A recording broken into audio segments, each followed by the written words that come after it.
Good evening, Lagos. Hello, Niger. Wow, that's a great atmosphere in here. Welcome to you, dear guests, here in the wonderful auditorium of the Mike Adenuga Center. And a warm welcome also to all the people out there watching our live stream on YouTube from South Africa to Ghana, from Kenya to Germany. This is the second African Reporter Slam. Yeah, really, the second African Reporter Slam ever, so it's quite a unique experience for all of us, I'm sure. My name is Jochen Marquette, you can call me Joe, that's easier, and I'm your host tonight. We started the Reporter Slams back in 2016 in Berlin, and I can still remember the feelings I had after the first show. I thought maybe in the near future, this little stage format will attract people not only in Berlin, but maybe also in other places like Hamburg and Cologne, you know, all these German cities. But I would have never thought that one day I could have my first trip to West Africa in order to enter the stage in Nigeria. How crazy is that? So I really feel very honored and lucky to be here, and of course also very thankful. This show wouldn't be possible without the support of so many wonderful people. First and foremost, it's the team of the media program Sub-Saharan Africa of the Konrad Adenauer Stiftung, briefly KAS. Yeah, this is your applause. Let me say two more phrases about these colleagues. The media program of this German political foundation is based in Johannesburg, but it's active in many, many countries all over the continent. And they decided to bring the Reporter Slam to Africa. So please give once again a warm applause to Hendrik Sittich and all his amazing colleagues. And there's another team that really did a lot. It's Maria Peran and her crew from the KAS Nigeria taking care of all the logistics and lots of other challenges. Thank you so much for all the effort and the great cooperation. This is your applause. So, what can you expect tonight? Probably almost everyone here is attending a Reporter Slam for the first time. So I can tell you, you are becoming part of a bigger international trend now that is growing really all over the world. It's called live journalism. I don't know if you have heard of it. Reporters from the United States as well as from Finland, from Canada until Spain, have found out that good journalistic storytelling is not only working in newspapers, online magazines, radio and TV stations. The reports should also be told on stage, because there you can establish a deeper connection between the journalists and their audience than in any other media form. Accordingly, in Toronto as well as in Paris, you can see more and more reporters, filmmakers and photographers going on stage to tell previously unpublished stories. We, as the German producers, have a special approach. We organize our live journalism shows as competitions. You ask me why? I don't know, probably it's because my tennis career totally failed and I looked for other competitions that I'm better at. Maybe that's one explanation. So we said, let the reporters not only tell a story, but compete with each other. The question for the jury is, who is telling his or her story in the best way? Sometimes we say in the most entertaining way, but tonight you will see there will also be some serious issues, some challenges that journalists are facing. So it's not only about entertainment, not only about laughing. I'm sure there will be moments of laughter tonight, but there will be also serious moments. And you as the jury should say who did the best performance. The decision is made by you, as I said, and tonight you're going to see 5 reporters from 5 different countries. I will tell you later who and from where they are. And each of the contestants gets 10 minutes on stage to talk about their own journalistic work. After 9 minutes, the slammers will hear a horn for the first time, and after 10 minutes, they hear it twice, signalizing that they should come to the final punchline soon. My wonderful colleague Maria is honking the horn. Maybe she can show it now. Yeah.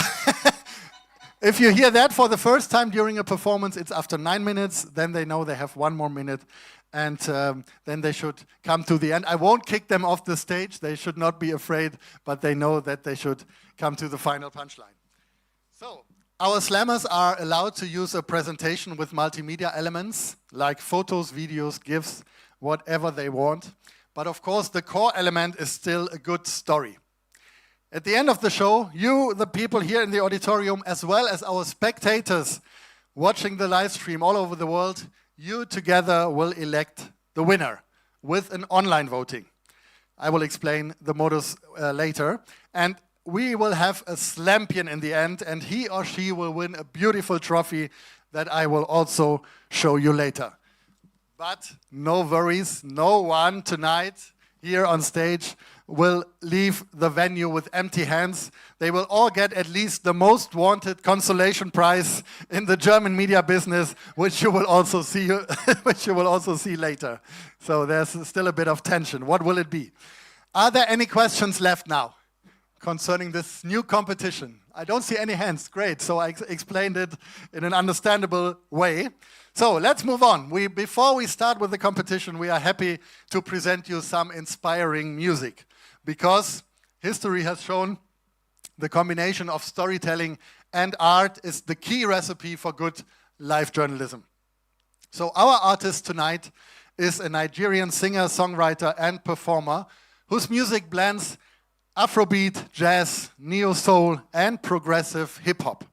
Raised in Abuja and originally from the Irunrun Uneme tribe in Edo State, she infuses her native dialect into work, using music as both a personal outlet and a form of cultural storytelling and social commentary.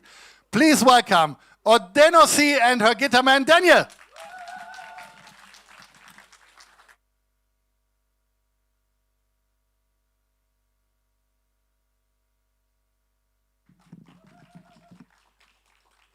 Good evening, everybody. Good evening, everybody.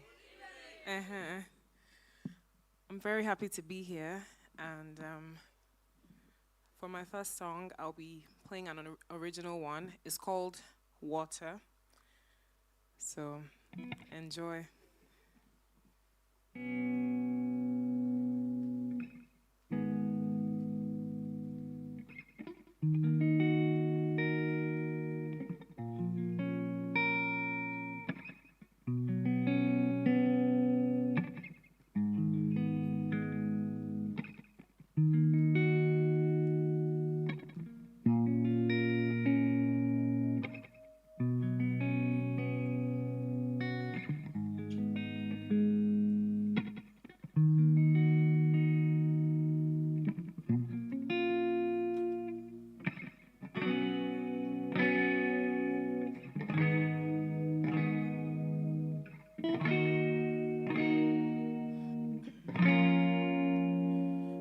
Just like water,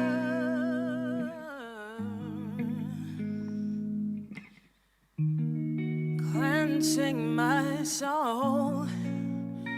Just like water, oh, ooh,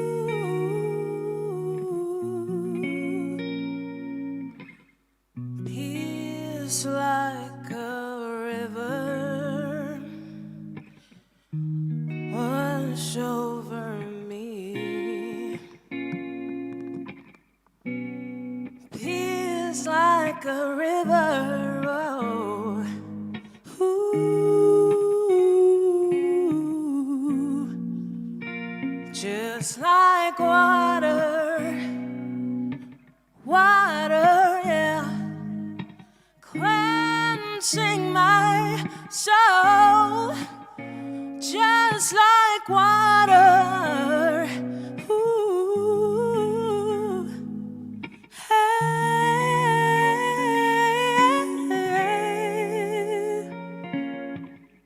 peace like a river wash over me, yeah. Oh, peace like a river, yeah. Ooh, ooh, yeah. Just like water, yeah. Cleansing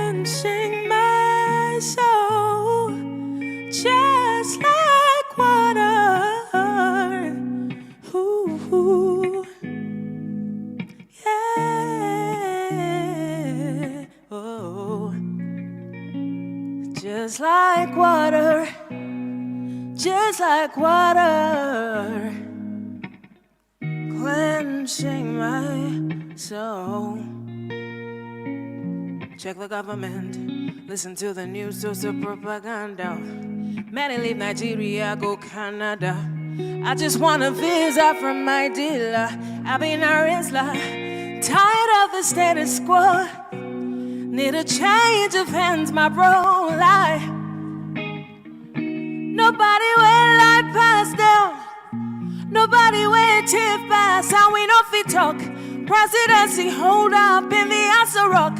Pull up to the protest and the scatter us. Boyaka bullets and tear gas, they knock us. And I say China sees our property. What happened to our sovereignty? We done sold our dignity for this we call democracy. Just like water, whoa, whoa, whoa, yeah. Quenching my soul. You can snap your fingers with me. Just like water, yeah. Okay. Just like water. Just like water. Just like water. Just like water. Just like water. Just like water. Just like water. Woo! Thank you so much. That was just like water. See you soon. Odenosi, wow. I heard that Nigeria is famous for the music all over the continent. That's the proof. Thank you for being here. So, of course, she will sing more songs later during the show. But now we start with our Reporter Slam competition. Get ready, dear jury. Our first slammer is a multiple award-winning investigative journalist from Ghana.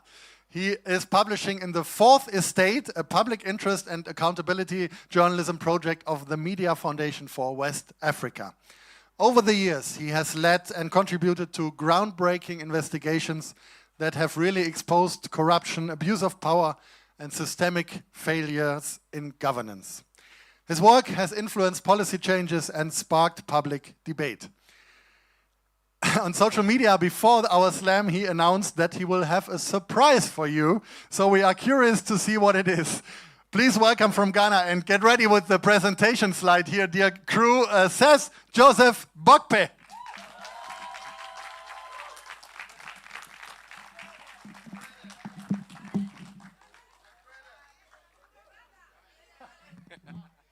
Good evening, guys.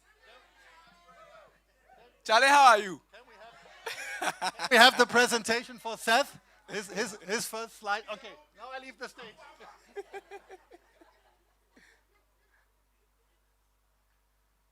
My name is Seth Bukpe. I'm a journalist with the Fourth Estate, as you mentioned earlier. I do a lot of investigations, and this is one of them. It's basically about how I use our right to information law to expose politicians who refuse to declare their assets and liabilities. But before I go into that, I've been banned from talking about which country in West Africa cooks the best jollof. Of course, it's Ghana, you know. But I have a question for you. Hold on, I have a question for you. What do you call this bag in Nigeria? Again? Ghana must go. Ghana has come.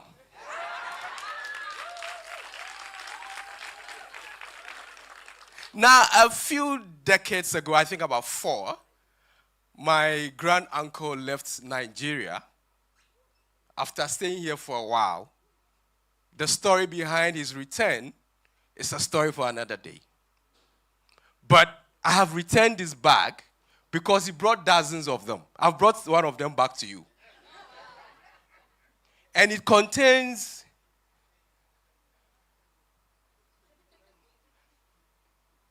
the bags contain, this one contains assets that are very dear to me, documents of assets that are very dear to me. My rickety car that had dodged more potholes than the manufacturers intended. A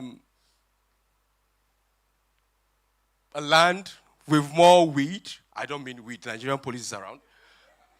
2 bank accounts. One of them has sworn the oath of poverty because you can't even get $10 in there. And the second one, quite a decent amount. Well, what I have just done is to tell you about my assets. But for a typical Ghanaian politician, that's a very difficult task. You know why? Because they find very crafty way of stealing from the public purse.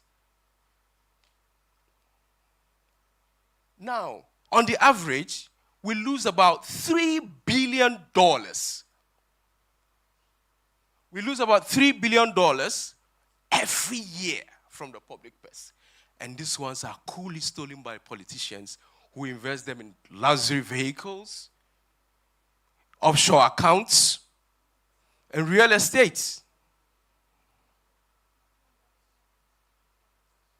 I'll give you an example of one of them. The guy you see on the screen was to manage our forest resources.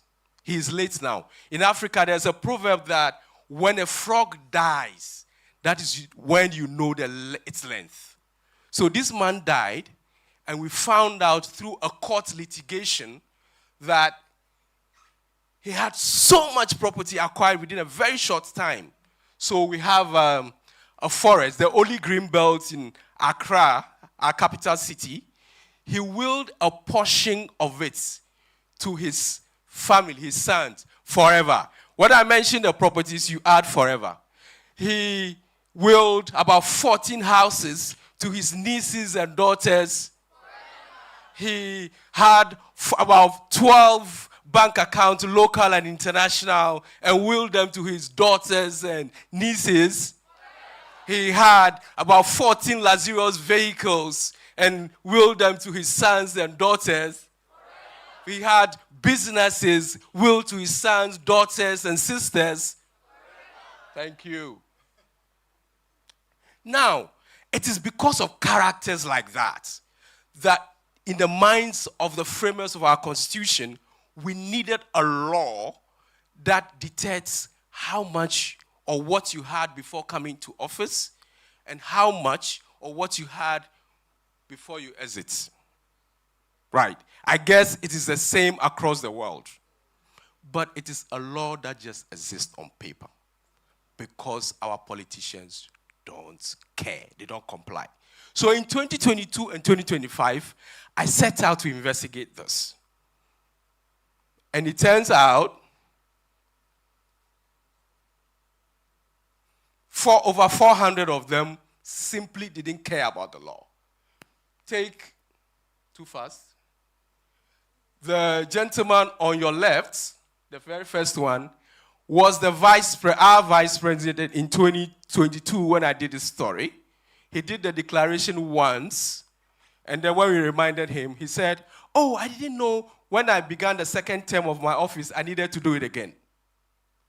Supreme Court judges, Court of Appeal judges, High Court judges simply didn't care. This gentleman on the extreme left to you is an MP. At the time I did this story, he has spent 20 years in Parliament. But guess what? When I called him, he didn't pick. I sent him a message. He said, read it. "Don't send me foolish messages again." Again, the other one to the left said, "Oh, I actually own a house before coming to office. Do I need to declare that one too?" I said in my head, "No, the stolen one you stole in office. That's what you should declare." Now, it looks as though as journalists, when we ask questions, we are not entitled to answers. Particularly for African politicians, I don't know about other parts of the world, but if you're an African journalist and you ask questions, you are insulted. And that's exactly what I got from the gentleman in the middle. He was so furious. He asked, "In what capacity are you calling me? You are a journalist. You can't call and interrogate me like this. But again, he did not declare his asset. The gentleman, the last one, actually told me, oh, 120% I did it.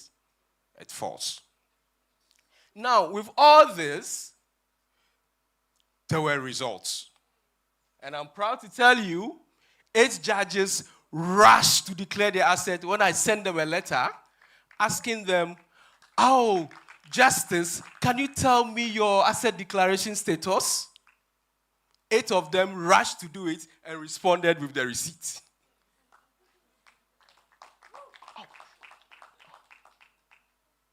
294 appointees, including ministers, presidential staffers, and the secretary to the president did the declaration after the story. You know, in December last year, we had a new president. Unlike Nigeria, we changed them. We change them every 8 years. So the video, please. I've asked the Chief of Staff to send word to This all is the new one. to ensure that they declare their assets by the end of the first quarter of this year. That is by 31st March 2025. I wish to stress that any appointee failing to meet this deadline would face severe sanctions, not excluding removal from office. Thank you. So, when he said this, I put my radar on and waited till 4th April, 4 clear days. I asked I've asked the Chief of Staff to send the all appointees audit service to give me the full list of appointees who had declared their asset, and it turned out 55 of them simply didn't bother. And it included this guy. I'm sure you know him. Who can give me his name? Thank you. You watch a lot of Nollywood movies. So what he told me was, oh, I traveled. I will do it in the next 2 days. And then we published the story, and he said, I did it long ago. A lie.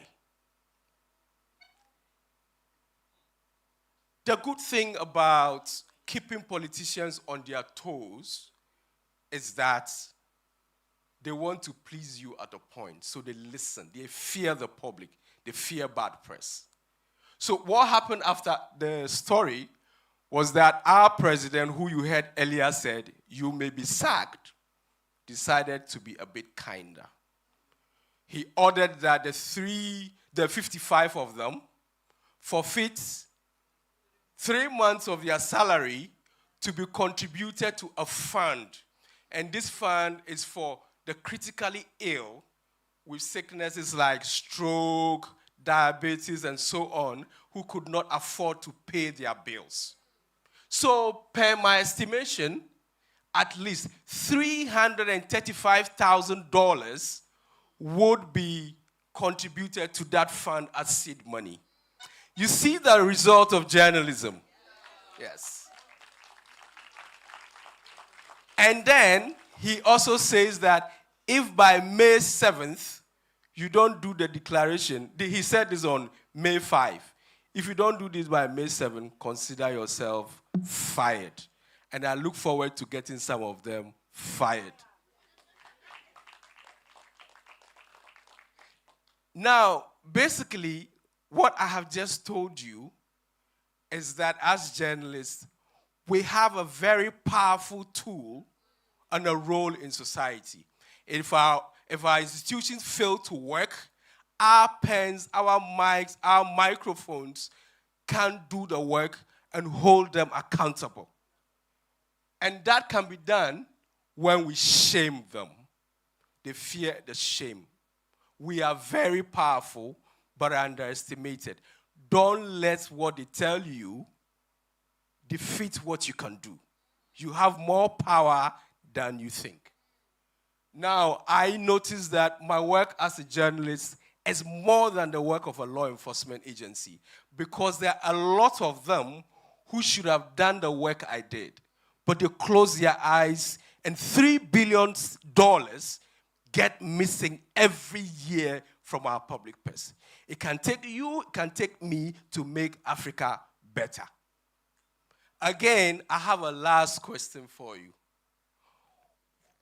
What do you call this? No, Ghana has arrived. Thank you very much, guys. Seth Joseph Bukpe with some surprises for us. Thank you so much.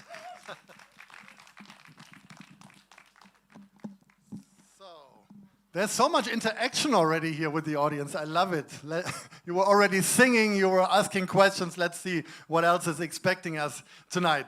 So at this point, we actually intended to announce our next slammer from Mali, but unfortunately a sandstorm yesterday prevented his flight and thus his whole journey. Yeah, we very much regret this and hope to bring him on stage in one of the next African Reporter Slams. They should be continued. Please send a round of applause to Albert Karim Traoré. Hopefully he's watching us now in Timbuktu via YouTube. Leave us a comment underneath the video, Albert. But we still have 4 more competitors in our slam. And for the next one, it's a home match because she's from Niger. For her, storytelling is not just about reporting. It's about leaving her stamp on her growing audience. She does so as a video host for Nigeria's big multimedia platform Punch, where she fearlessly dissects contentious issues. And she's the creative force behind a viral digital show called Did You Know? That uncovers the world's most bizarre traditions. Her work is rooted in a singular mission: to make information unforgettable. So please give an unforgettable applause to Margaret Osazuwa.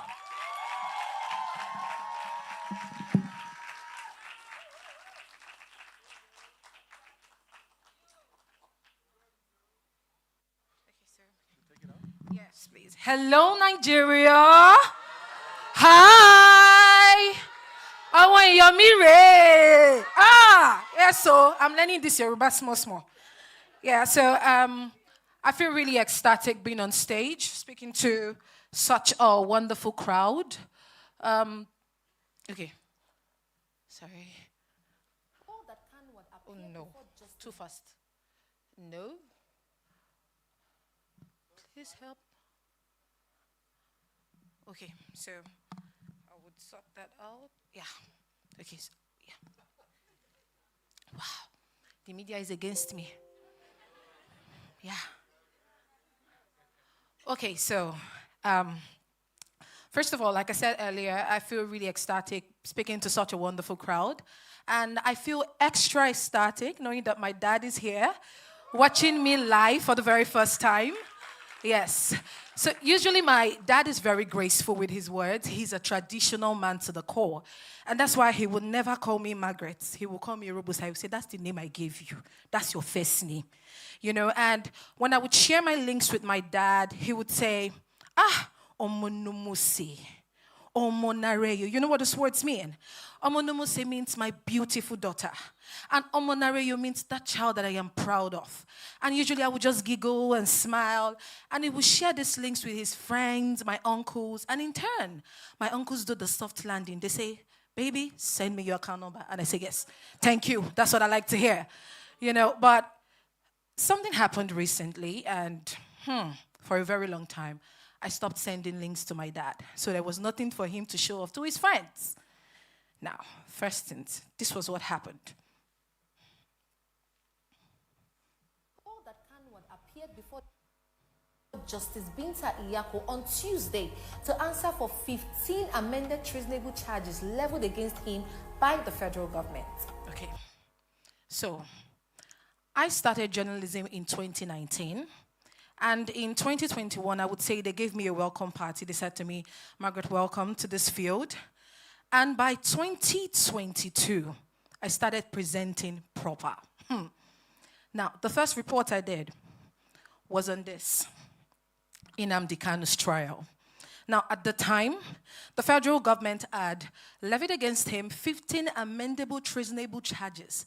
Now, if you know Nnamdi Kanu very well, Nnamdi Kanu is a man who is synonymous with controversies. In a country like Nigeria, plagued with insecurity, insurgency, and a host of socio-political challenges, Nnamdi Kanu is the man. He's one man that constantly says he's advocating for self-determination. Great pace. I thought I did a good job. You know, when you work and you say, yes, I ate. But guess what? The comment section didn't agree with me, and they came for me hard. Keep up the lie, you shall receive your reward soon. You don't know anything on that. It's better you keep short. Unprofessional journalist. You be mumu, make we see you for Bini, my own people. Junk gutter media journalist. You just stain your name, disgrace your ancestors, join. These ancestors I did not meet. May God punish this woman. Crime is crime. Keep short, you this useless blogger. Now guess what? This is very small. Now for my sanity and your sanity, I'd rather not continue. But this is what I was met with, and I said to myself, oh my God, this is another world. So journalism changed the course of my entire life. From that girl who would just sit at the background, I started writing, and they started coming for me like this. And at some point, I promise you, there were bigger words than this. You would hear words like prostitute, ashewo, all sort of words, and they would say, we will find you. And I couldn't go home anymore without taking off my wigs, cleaning off my makeup, saying to my colleagues, please, can I work with you? I was so scared for doing the job. Now, fast forward to 2025, March here. Recounted strange incidents that led to his mysterious sickness in 2022. According to him, someone rubbed a handkerchief on his neck at a gathering in Loring, and before he knew it, that same handkerchief was passed around like a sacred relic. Should I show you what was next? Now, this was even worse. I read him. I had to ask my colleague this one because I'm not very great with Yoruba. And he said it means an imbecile. That's a whole meal. Who is this idiot talking? You don't like your life. You shouldn't be using this to create content. Back off. What is this? What is this rubbish from a riffraff? What do you know about Islam? What does your organization know about Islam? Do you people just jump into issues with in-depth knowledge of what is actually happening? You will be hit hard if you don't back out from this issue. You're about to go into a journey where your media venture will go into extinction. This one wanted to send me into a journey of no return. You are very stupid, and it's not your fault. It's the leaders who don't act like one. We don't see content topic. Useless buffoon.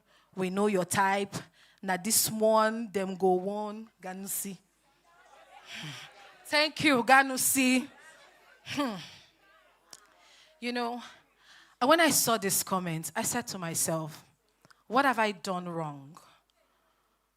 Was I wrong for reporting the story?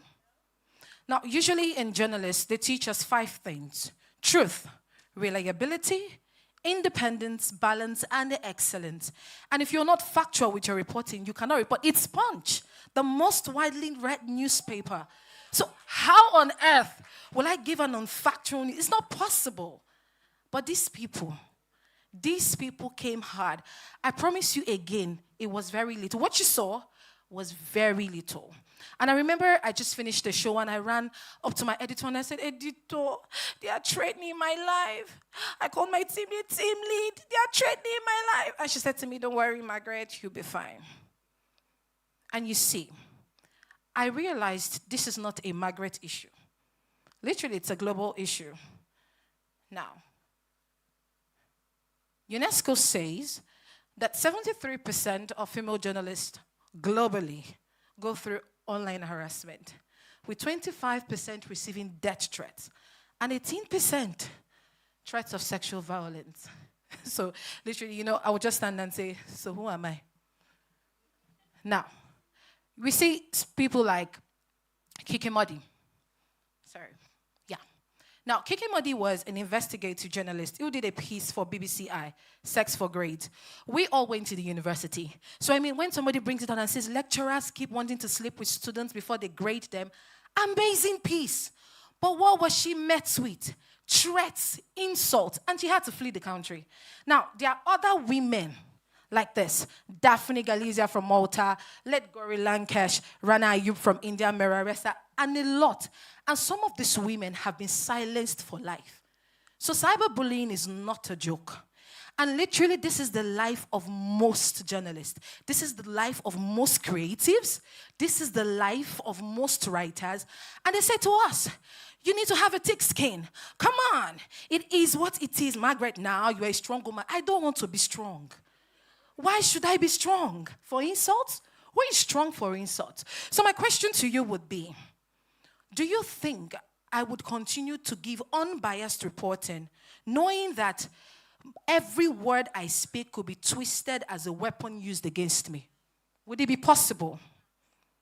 Would it be possible? Do you think it would be possible? Do you think that I would continue to come into the office and say, okay, I'm ready to shoot again. Let's go, let's go. Do you think it will be possible? Do you think it will be possible? Lovely response. Now that you think it will be possible, I will now say to you that the voice behind the screen, the hand behind the writing, the face behind that production, please let's be mindful. Can we be mindful? Can we be careful? Because one thing people never stand to understand is that we have mental health issues. You see, most presenters you see on stage, you just come up and say, hello everyone, good morning. And she's smiling, but she's battling something. She probably could not sleep the night before because of constant insult. And someone will say, Margaret, but of course men also go through abuse. I agree with you, 100%. But I tell you, for a woman, it comes in layers. They focus on your appearance. They focus on your look, your accent, your body size. I mean, somebody once called me, the number of times they called me a prostitute, and I said to myself, okay, Margaret, let's check your makeup. Is it too loud? Let's check your dressing. Is it too short? What are they saying? They are probably saying something I'm not saying. Because it became so bad. Now look at this one person. My people, I did a story again. Now look at that beautiful shirt. I even made a bow. Nice shirt. And somebody looked at me and said, I wore Guru Maharaji's temple robe. Now, I know Guru Maharaji, but I never really looked at his robe. And when they said that to me, I had to go, look at his robe. And I said, oh my God, I see something. Is it the color? It's the color, right? It's the color. So you see, it comes in added layers. Constantly, we are being bullied online and we are expected to just smile through it. We are expected to just laugh through it. If I had my colleagues join me on stage to speak on their experiences, you would be flabbergasted. But we are the journalists with the words. We are the ones that hold these people in power accountable. So if we're not speaking, who is speaking? Who is talking? If you have a story to share, who is going to share it? Nobody. Literally. So please, let's all be mindful of our words. And I'll just tell my fellow journalists, we are strong as our voice. Our voice is our power. They cannot take it from us. So yes, my name is Margaret. I am a journalist. I am a daughter. And I will keep talking. I'm not going to stop. Thank you. Can you give me the presenter? Margaret Osazuwa keeps talking. Thank you so much. We already come to the last slammer before our break. She has traveled the long distance from the country that hosted the first African Reporter Slam last year, which is South Africa. She's working as a deputy editor, opinions at Times Live. She has 8 years of experience with a passion for different issues like social justice, race relations, and politics. Tonight, she will tell you about personal sacrifices being a journalist and what people don't see. Now you will recognize the music that will guide her along on stage. Please welcome Rauchelo Masweneng. Jerusalem, ikhaya lami, ilondoloze.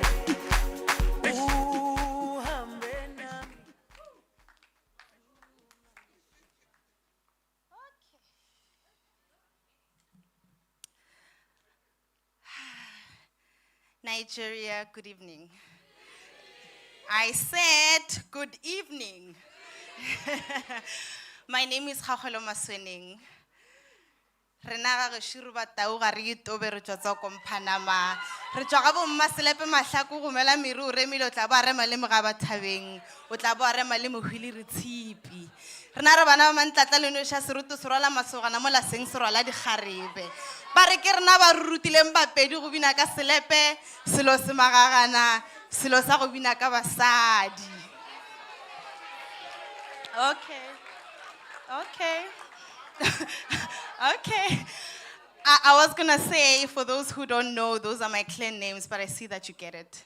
So we're cool. We're cool. Nigeria, once again, good evening. I am a journalist. That means that I run towards burning buildings, armed with a notebook in one hand, a pen in the other, and most of the times, my battery is about to die. I'm from South Africa, okay? We have load shedding, all right? So we do this while in the background, we have the editor saying, how far are you? How far are you? How long must I wait? And we duck and dive around legal threats, we push for deadlines, and tell me, why do we do this? Just tell me. Do you know? It's for the exposure. If it's not just the exposure of my name, which is the greatest thing about journalism, is that you get a byline, but it's also the exposure of the truth. Because sometimes we're not only the first people who respond, but we're part of the first responders. And I'm here to tell you about a story that got stuck with me, right? Let me just get my slides in order. That's the one. So, one of my intelligent friends, my very, very intellectual friend, Nelly Suemsumi, once said, as Black writers, we write about home. We write love letters to home, hoping that it will save lives. And she said that we hold up the mirror, hoping to be objective. And she said, what a way to tell our stories. That's poetic, isn't it? Very beautiful. Until you realize that we write these stories, we write these love letters in crime scenes. We write these letters with blood. And that is journalism. You don't do it not only because it is a job, but it is a moral duty. And tonight I'm here to write a love letter to the victims of Usindiso. There was a fire that broke out one night in the Johannesburg CBD. So what happened is, 76 people died before sunset. So it's the 31st of August. I wake up in the morning like any other day, and there's a breaking story. There's a fire in the CBD of Joburg. And I mean, normally, there's always fires in the CBD, so, you know. But then, as I start listening carefully, I realized that the death toll is insane, right? So I immediately tell my editor, Juliet, please, I would like to go to the field. I needed to plead because at that point, I am pregnant, right? And afterwards, she's like, okay. Then there I was getting ready. I hit the road. I live in Roodepoort. It's almost in the middle of nowhere, too far from everything, so it's kind of a situation. And now I'm ready. I get off. Now, at some point, I'm in traffic, and the radio keeps updating. 30 dead. 5 minutes later, no, wait. 10 more are dead. And now I'm anxious, right? The question is, how am I gonna duck this traffic? How do I get there as quick as possible? And eventually I make it. And where is eventually I make it, and when I get there, this is what I see. Now this building, Usindiso, is actually a home. It was initially built as a home for women who are running away from gender-based violence issues. It was supposed to be a safe haven until it was hijacked, right? And that's where the problem begins. I get to the scene and nothing could have prepared me for what I saw. And I don't think this picture captures it very much, but nothing could have prepared me for the trauma. I did not budget for it. I did not know what to expect. But when I got there, I saw a lot of things, but most importantly, there were shoes all over the show. And curtains falling out of windows, blankets. These are makeshift escape routes. And the most violent image that I'll never forget is that just as you are now, as still as you are, the children on the other side were as still as you are and observing. There were no fussy, they didn't make a sound. Everyone was just there watching, observing. And now, as a journalist, there's no time. I need to get the story, I need to write. So there I am. So I need to get the story, so I do that. I do as many interviews as I possibly can. And at some point, I realized that a lot of people here are not from South Africa. These are Malawians, these are Tanzanians. There's a guy, after I did a lot of interviews from Namibia, apparently he came to see his girlfriend for her birthday. So he actually died in the fire while coming to celebrate her. And a lot of South Africans too. And so there's no time. I get on with the story, I do as many interviews as I can, and, man, my slides are, yeah, this is me in the field on that day. A friend of mine took this picture, I'm glad. And so there was a moment where a lady tapped me on my back, and I'm like, hi. She's like, hi, sis unjani. I'm like, oh, ngiyaphi unjani. And she's like, I'm looking for my sister.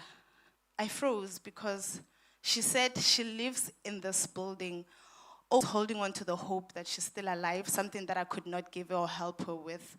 And I looked at her face. It had, you know, when tears are dried up, but there's the lining, the salty lining. It looked like she had been crying all the way here. I almost broke him, but you don't break.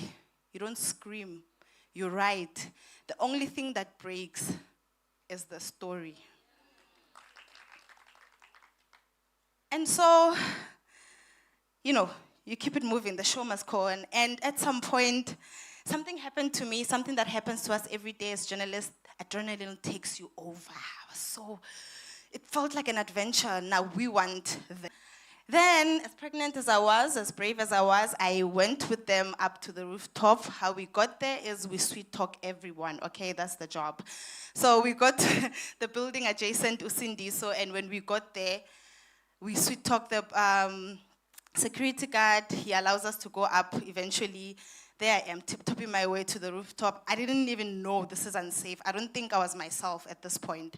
We went to the rooftop, and this is the video of me at the rooftop taking the footage. If they can play it, please.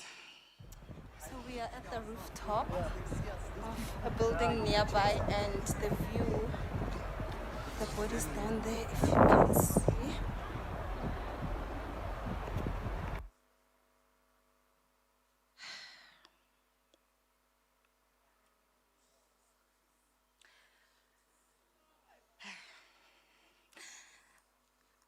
I got the shot.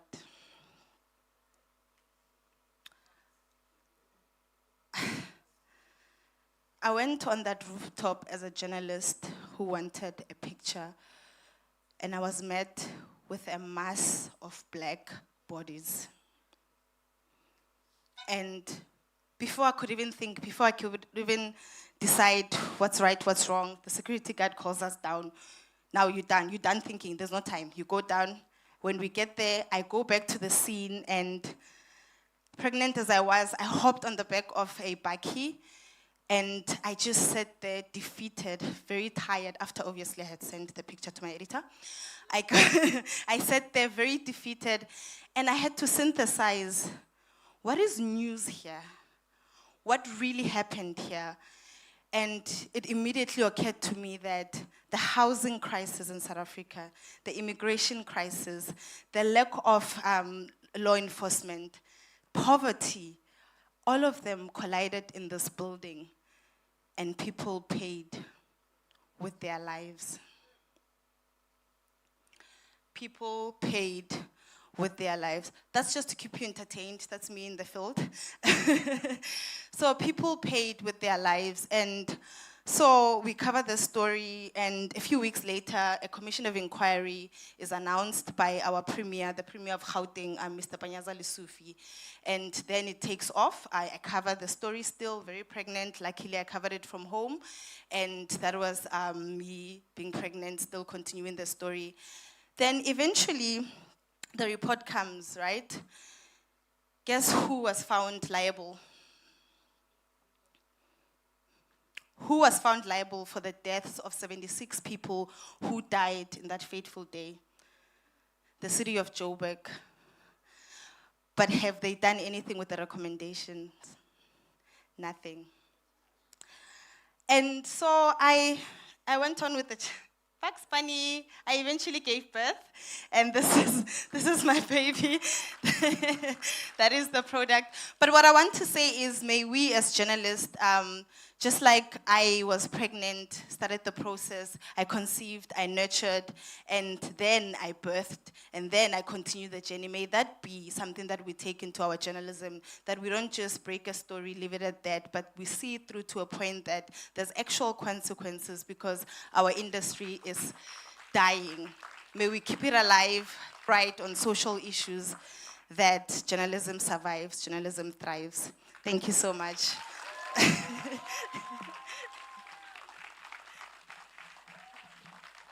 Hello, Masweneng. Wow. After such a strong message, I think we all need time for reflection. So it's about time. So stop. It's about time for a small recovery, I'd say. We have a break of around 25 minutes until 7:50. You people here at the Mike Adenuga Center, you can have drinks and food in the wonderful cafeteria outside.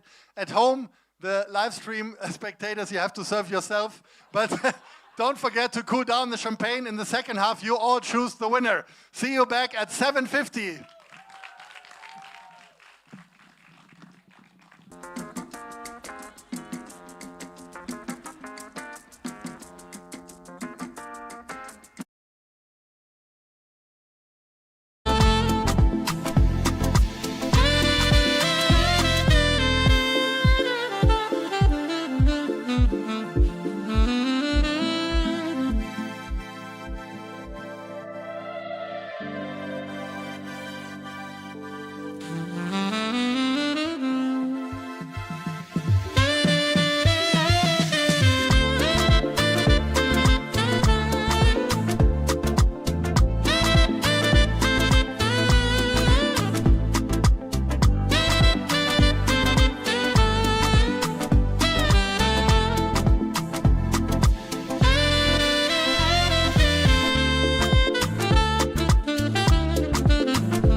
survives, journalism thrives. Thank you so much.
Chop small, you say you belly full.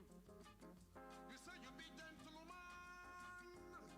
You go hungry, you go suffer, you go quench. Me, I no be gentleman like that. I no be gentleman at all. I be Africa man, original. I no be gentleman at all. I be Africa man, original. I be Africa man, original. I be gentleman at all. You did go your way, the Jaja way. Somebody come bring original trouble. You know talk, you know act. You say you be gentleman. You go suffer, you go tire, you go quench. Me, I no be gentleman like that. I no be gentleman at all. I be Africa man, original. I no be gentleman at all. I be Africa man, original. I no be gentleman at all.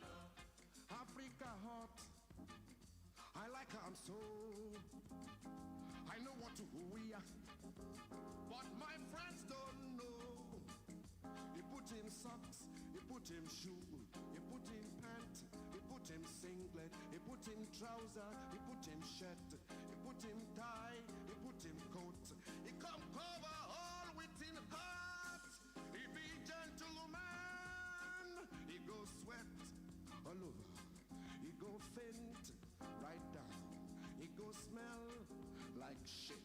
He go peaceful, body he not gonna know. I not be gentleman like that. I not be gentleman at all. I be Africa man, original. I not be gentleman at all. I be Africa man, original. I not be gentleman at all. I not be gentleman at all at all. I not be gentleman at all. I be Africa man, original. I not be gentleman at all. I be Africa man, original. I no be gentleman at all. Oh, da, da. Da, da, da, da. Da, da, da, da, da, da, da.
want go wash, now water you go use.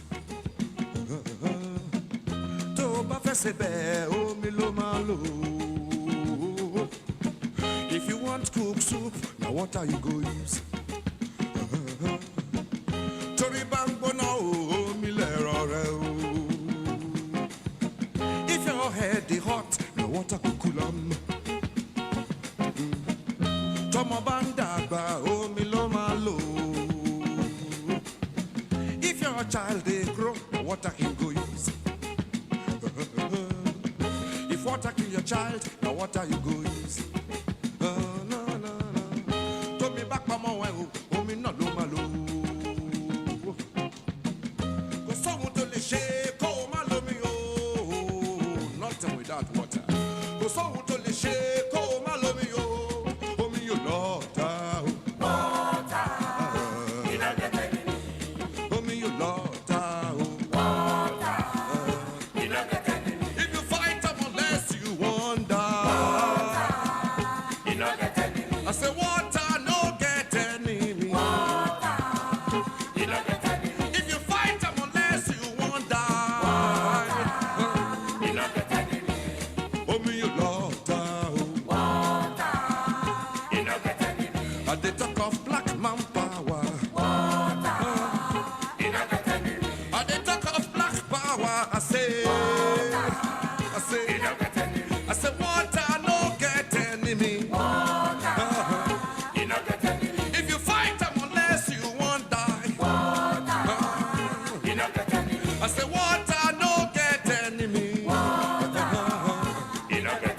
I say water no get enemy. Oh me you water. Oh me you water.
Lagos. Hello, Niger.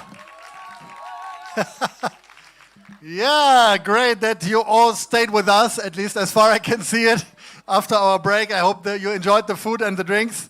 And you took the right decision, of course, to come back, because there are still 2 more great slam performances waiting for you, and also more songs by the wonderful artist that pushes creative boundaries and champions authentic African stories. Here she is for you again, singing in a language which is mixed of English, Pidgin and Uneme. Welcome back, Odenosi.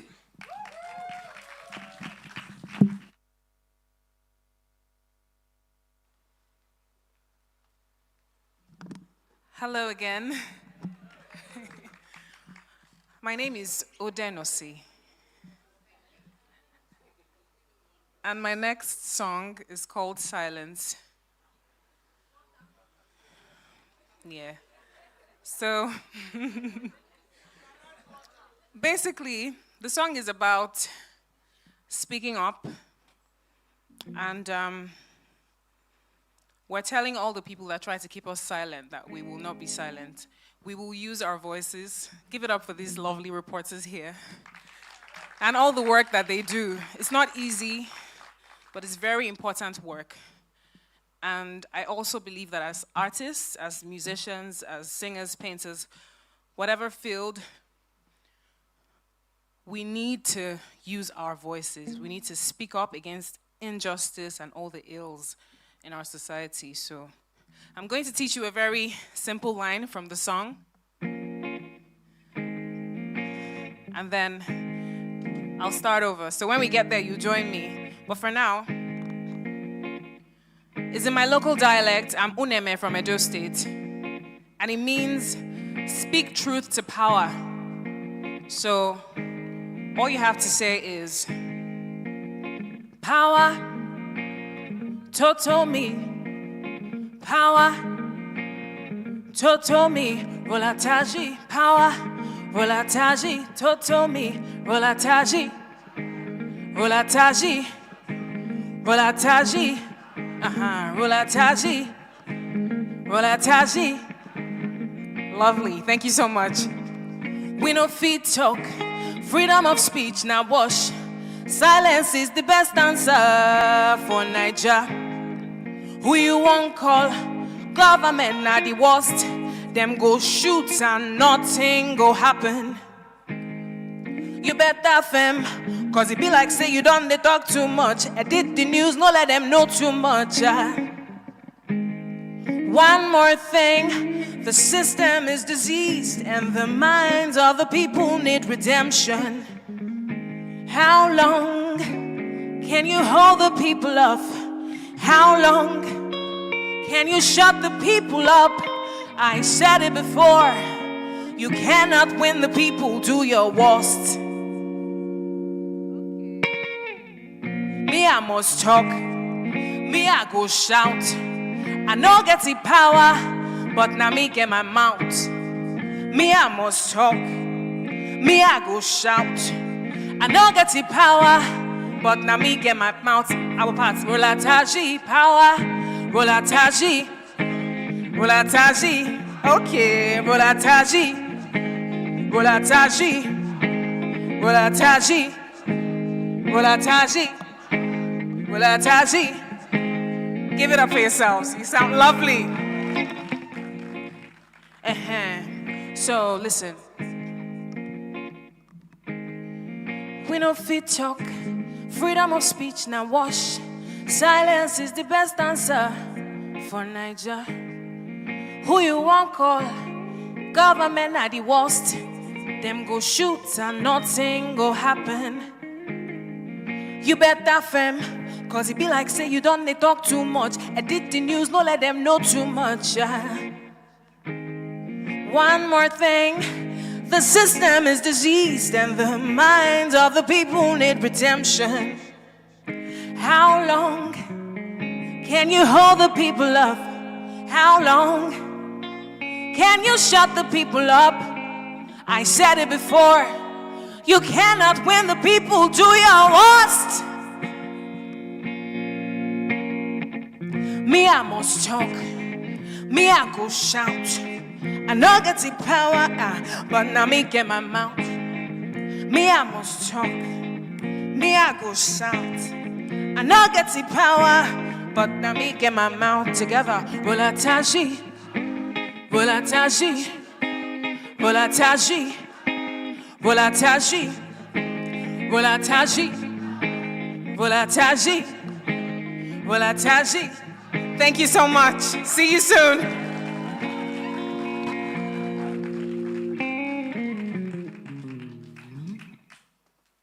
Odenasi, so happy to have you here. And of course, we have more slots for her during the show. You will hear her once again later.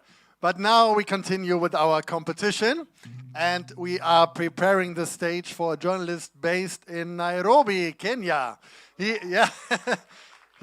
has a passion for investigative journalism and data journalism. And he's producing content that sheds light on critical issues in the community. He has planned to tell his authentic story and hopes it resonates with you. We are looking forward to Thomas Mukhwana.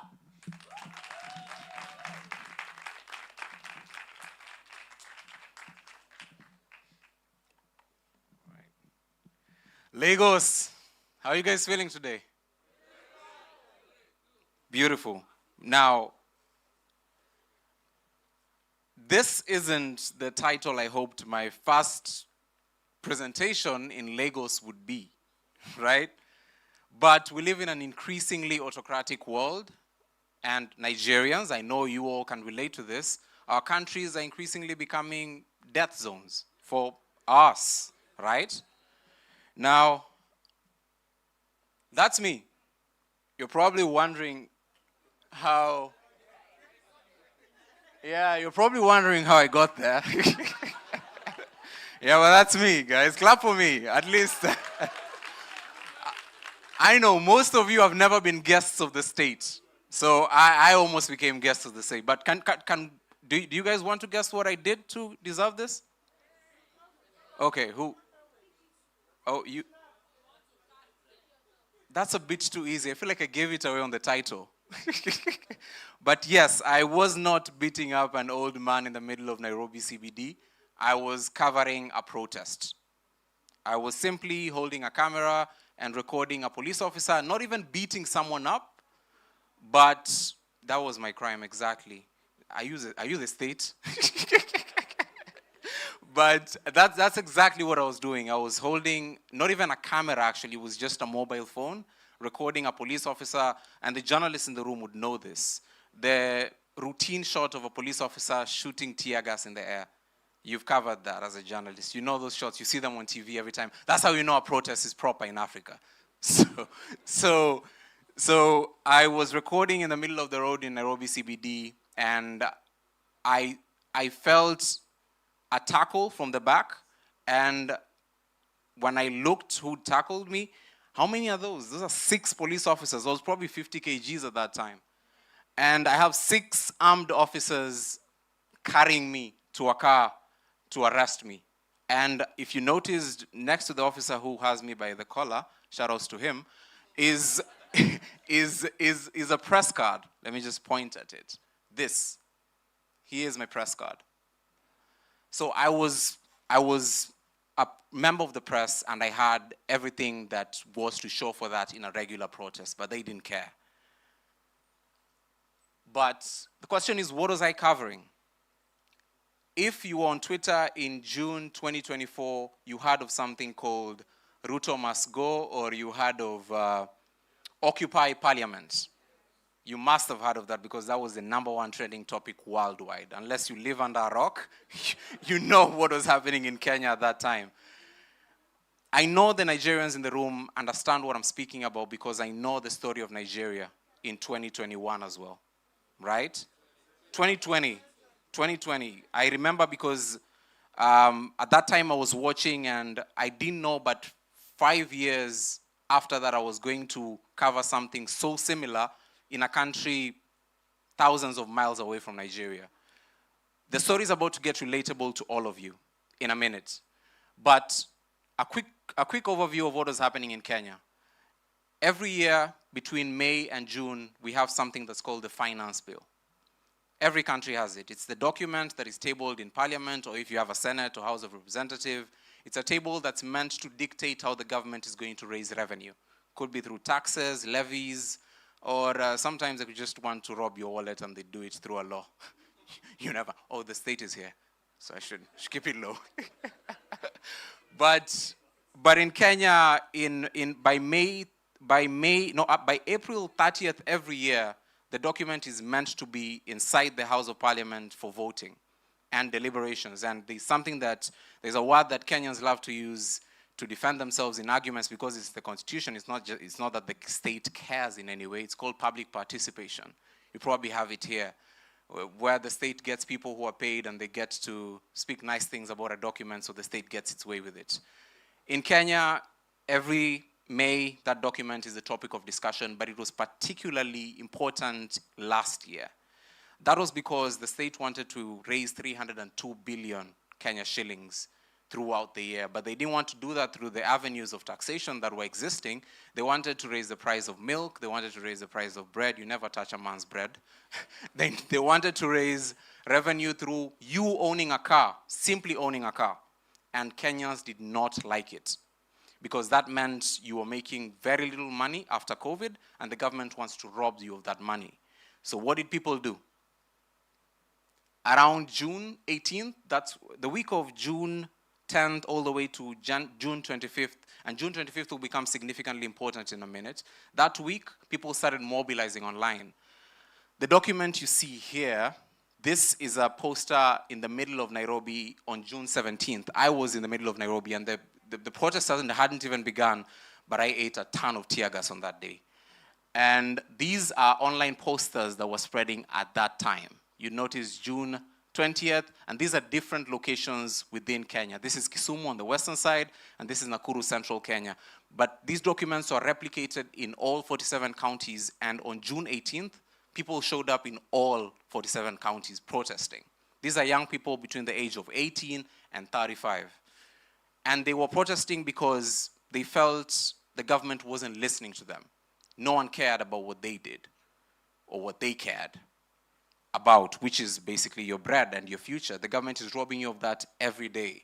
So what do people do? They show up. Online, it begins. Occupy Parliament had 1.3 million mentions in those weeks. Reject Finance Bill had 17 million mentions. And the president, Ruto must go, this hashtag, this very famous hashtag, had 6.16 million mentions, and overall 25 million across all platforms. I'm telling you, this was the #1 trending hashtag in the world at that time. But, as you'd expect, June 18th, people show up in the streets. Usual protest, right? Everyone's unarmed. What people were carrying on that day was you were wearing a black shirt, you had a Kenyan flag, probably around your wrist, whatever the style is for you that day, and you had a water bottle because you must have expected tear gas. You must expect tear gas, if not bullets. But most people went home on that evening. Now, the picture you see here on the left is a young man who didn't go home on June 18th. So when I was arrested, he didn't go home. This is a picture of him on an hospital floor. He bled to death. His name was Rex Masai, and he was 29 years old. Rex was the first person who was killed by police when the protests began. The first name, and this is the face that people saw all over the news the next day, him. Before we proceed to how the protests went, quick story. Now this is me. What do you think my girlfriend said the moment I called her after this? What were you doing is actually what a woman would say. Exactly. Well, who else wants to guess? Quit? Well, there wouldn't be food in the house if I went back home, so. But something she did say, actually. Are you the only one they can send there? But I called my girlfriend 20 minutes after this incident because, guys, I look like I'm composed, but I was, to use this word, I was shitting my pants when this happened. I'd never been arrested, but I got on the phone with her 20 minutes later after my colleagues intervened, and the first thing she told me was, "Why didn't you tell me the moment it happened?" I was like, why? How? Exactly. Your reactions. That was my reaction. I didn't even have time to get on my phone. But all the men in the room know a man fears three things in life. One, a man fears the state, the wrath of the state, the wrath of the law, and lastly, the wrath of a woman who found out on Twitter.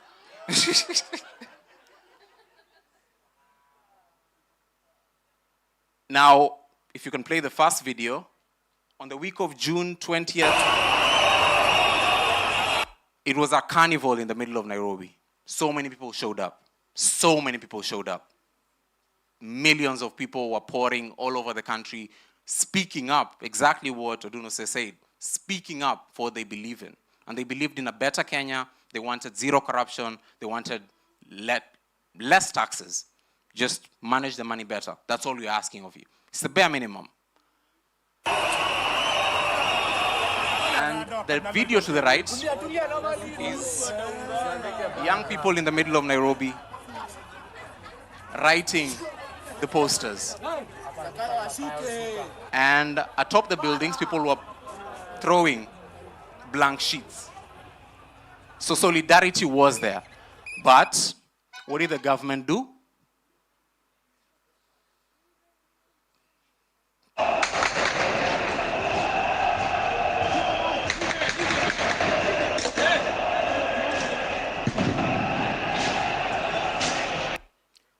Those are not blank bullets.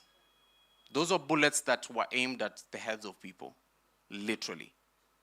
And after it happened, this is the body of David Chege. This was a Sunday school teacher, and he was also an IT expert. He was murdered. In his hands was the flag of Kenya, the one you see over his head, and a water bottle. The next one, this is Denzel Omondi, found the day after in a quarry right outside Nairobi. He was kidnapped coming from the protests, and his body was found a day later. He was 23 years old, just turning 24, and he was a university student. Water bottle, flag in his hand, no weapon. This is the mother of one of the victims of police brutality, and the people are helping her stand up because she's seeing the body of her son in a casket for the first time. This story can be replicated all over Africa. I know the Nigerians know this because you also went through this. You're still going through it, right? I want us to do something that we don't do much. We tend to move on.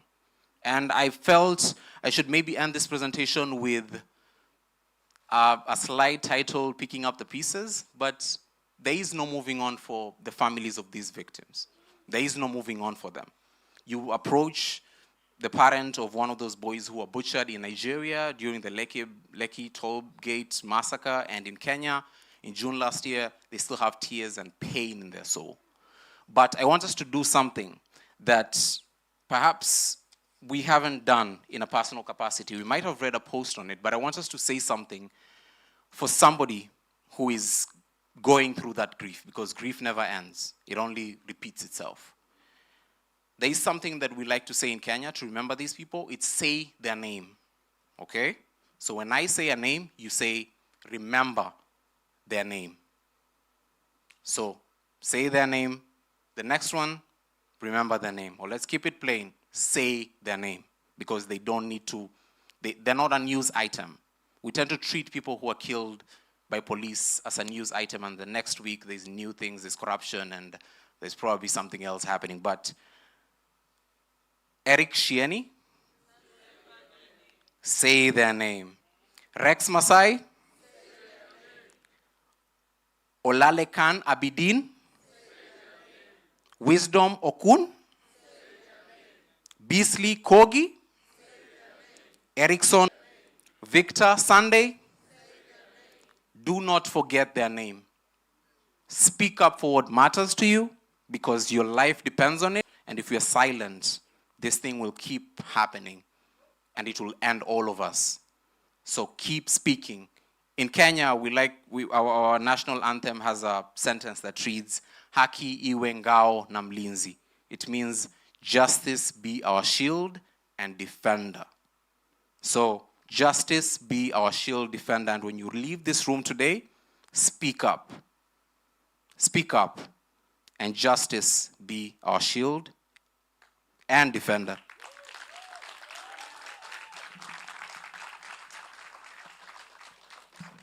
Thomas Mukhwana, wow. This is a very emotional reporter slam and it's always hard to move on. But of course you're waiting for another great slam performance. So please concentrate once again for the last slammer in our competition. She's coming from Uganda and describes herself as a bubble of good vibes.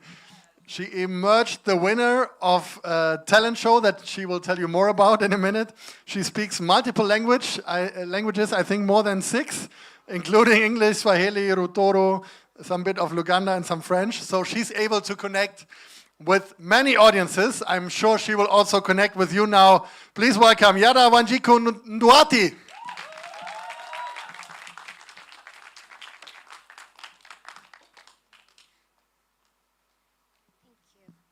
Hi, everyone. Good evening. How are we doing? Okay, so today has been emotional. It's been heavy. And before we transition into my very colorful presentation, I'd like us to take a moment to breathe, okay? So breathe with me. Breathe in, breathe out. Breathe in and out. Thank you so much. My name is Yada Wanjiku, and I come from Uganda, the Pearl of Africa, a very beautiful country. And today you have had stories of very resilient people, very brave people. They go out every day to make sure that you can stand back there and say, I know what is happening in my country, but it is because of somebody who gets up every single day and chooses to put their life out there so that they can bring you what you know, right? So my presentation is called Once Bitten, Twice Bite. And when they saw this, they said, we've never heard of that. What is that? And this is my twist. What is the saying that normally goes with once bitten? Once bitten?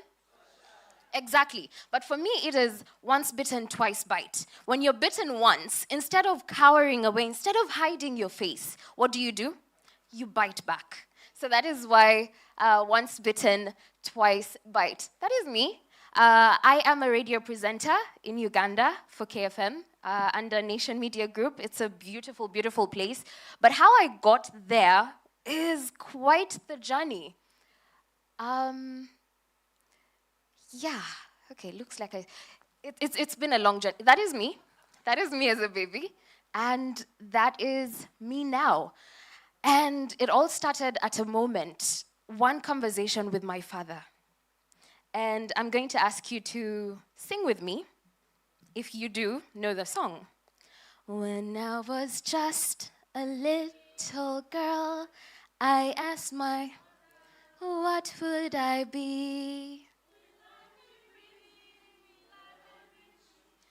Here's what she said to me. Que sera, sera, whatever will be, will be.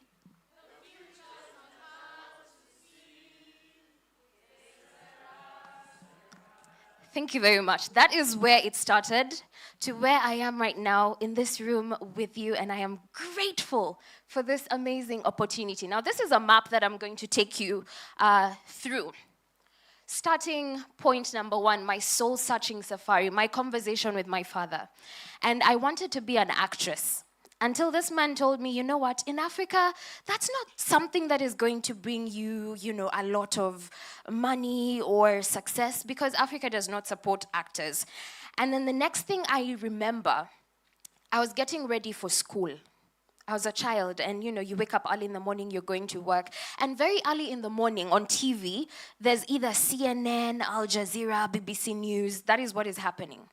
And there was this journalist who was covering, I think it was the war in Iran or Iraq. And I remember I was just getting ready for school, and I'm watching TV, and I see this man, and he was, my name is so-and-so, and I am in Iraq right now. The place that you see behind me is a land filled with landmines. And you never know what the next step is going to bring you to. The next step could be the last step that you ever take. And as a journalist stepping out into this place, knowing that it is dangerous, that I could die any moment, I am still doing this because it is important for the world to know what is happening here. I kid you not, I was just glued on TV. I was about 9 years old, and I was looking at the TV, and this man just took a step back to show us what was behind him. And the next thing you saw was poof. As a 9-year-old getting ready for school, that was traumatic because it is an explosion and then static and silence. And the next time you could see the host, the anchor coming back, her face was, she's scared, she's frozen, she's hurt. And you see, this is a person in pain saying, that could have been me. I have lost a colleague. That is pain right there. You're hearing stories that have been covered. Yes, all these people are dying. There could be one more life, the life of the person that is bringing this story to you. But do we value them? Do we know where they started from?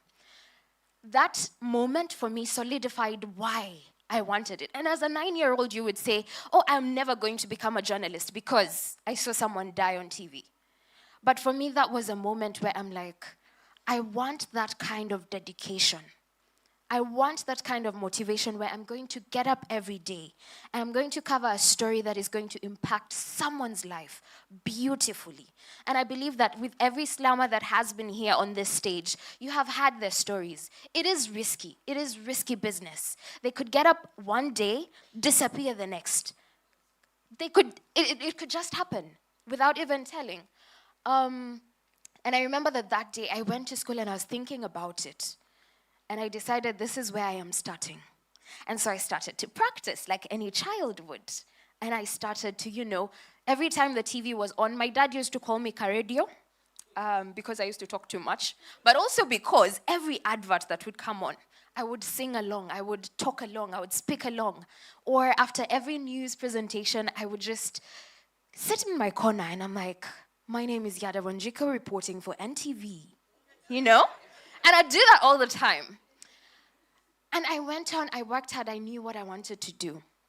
Until this moment here. I almost dropped out of school. Poverty was a thing. Well, poverty? Not really, but resources was scarce. And as a girl child, you need education because, we've seen what happens to girls that, lack the alternative sometimes. They resort to other measures. I almost dropped out of school, and that meant the end of my dream, the end of what could have been. And it was heartbreaking because I went from seeing myself as, this is going to be my life. I'm this media personality that serves the people, that brings them truth, to, oh, so what am I supposed to do? Am I supposed to just stay home and do nothing? Luckily, there was somebody who came through and decided, you know what, I am going to support you through school, and they did that. I went through with school, finished, primary school, joined high school, and then, because of all the things that happen in school, you have debate, you have law, you have all these things, and people are telling you, hey, you can be a lawyer, you can be a journalist, you can be this, now you can be an engineer, now you can be all these things, and there's so many options that are open to you. And now the question is, am I supposed to stick to my dream, or am I supposed to just change and listen to what people are going to tell me? Luckily, I'd already put in a lot of work, and passion remains passion. So I went through a training that I'll be telling you about. I joined the Media Challenge Fellowship, and they're watching right now. Shout out to everyone who's at MCI.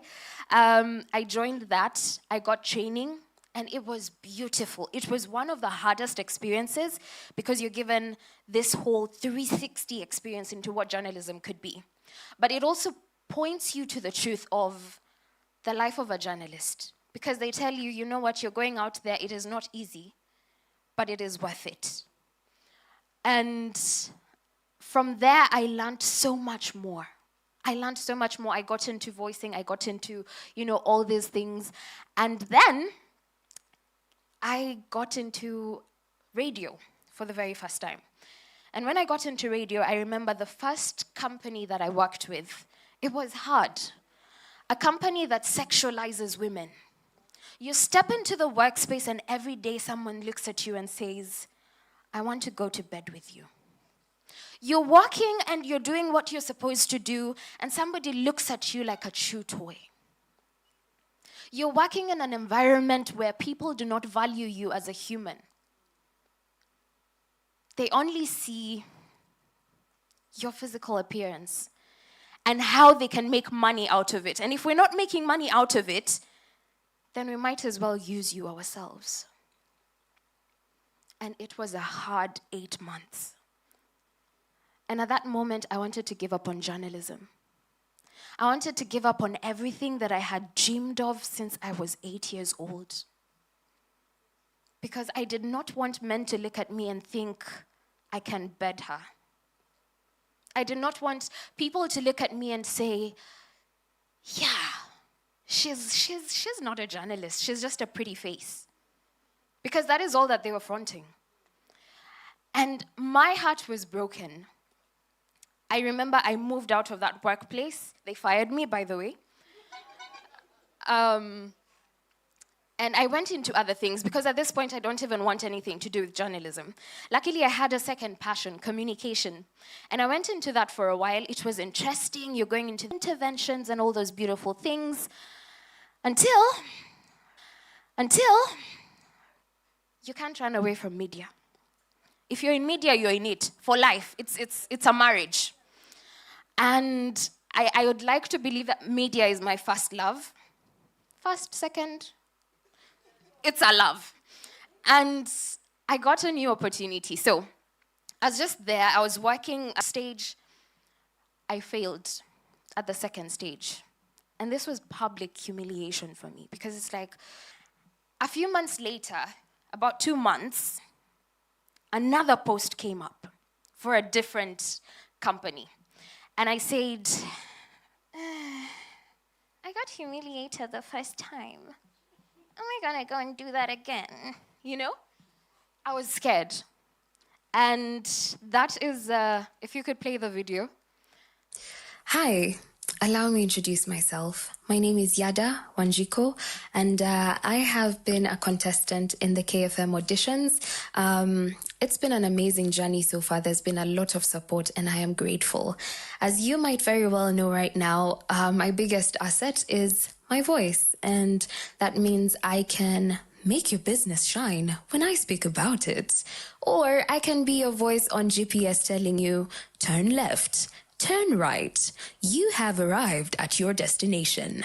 Or I can be the voice to make your day every single day on radio. And speaking of radio, KFM, like I said, has been having auditions, and I have gone through so many rounds up to this very moment. And they have offered us a platform to come and showcase our best talents. And this is mine. So it's like we're meant to be, and that is going to be a home for my voice if you let it happen. That's a lot of power on your end, and I request that you use your power to vote for me. And all you have to do is like this video, share, comment, and let it go as far as possible so that if you choose me, KFM will choose me as well. I look forward to seeing what you guys decide, and I am hoping for the best. And hopefully, I will be that voice that brings the magic to you. Okay, so that was me. As desperate as I am right now, because it's about the same thing that is happening. Please, vote for me, if you could see my face in that video, you can see I am just, if you want me to be there, I'll be there, But I'm so grateful because fast forward to this moment, I am working with that very radio station. It was an intense program. It was an intense project with very talented people. And it was hectic. It was tough. And it was me going through a series of humiliations and embarrassments and all those things to get to that moment. And so for me, the biggest point in this room, you hear stories of a woman that goes into the field, pregnant, to cover stories of dead bodies and all that stuff and the failures of the government. You see somebody here talking about MPs and politicians and all these things who are failing their people. But where does it start from? A dream that is nurtured. It starts from dedication that is unwavering. It starts from somebody who wants something beyond themselves. Because this is not just about ourselves. It's not just about me getting into this place. It's not just about me using my voice for something.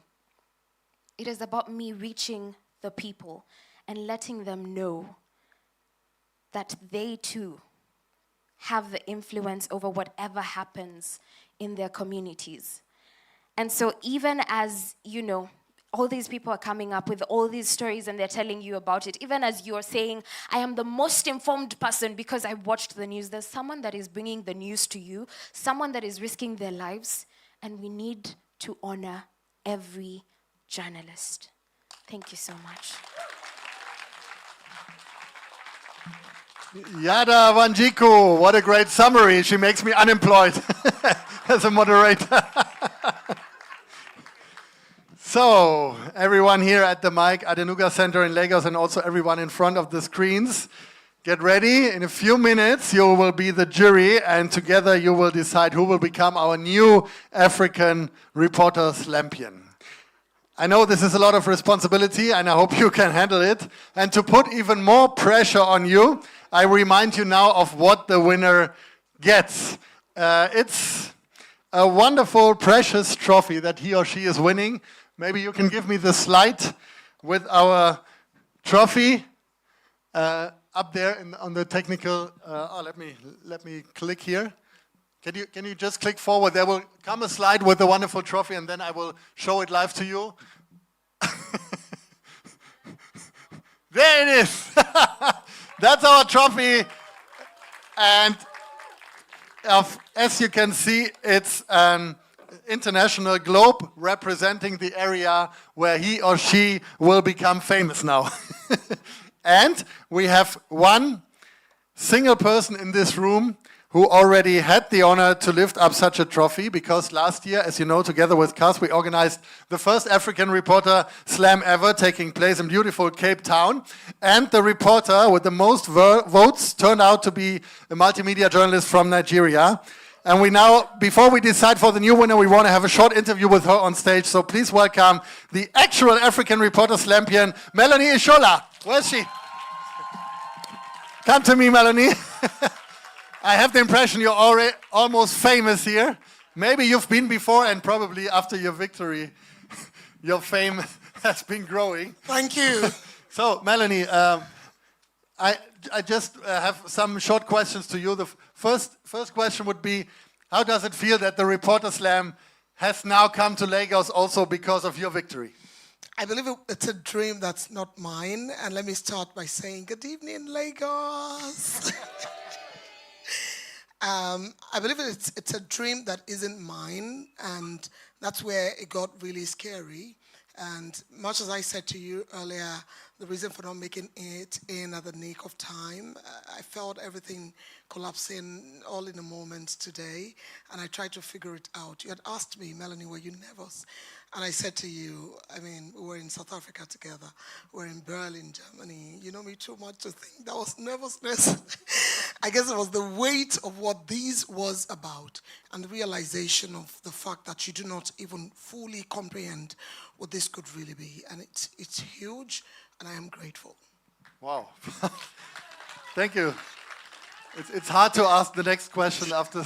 Go ahead, Joe. I got you. Maybe give us just a quick answer. How did you conquer Cape Town last year? What were the key elements for your success? Come Come on, clap for me now.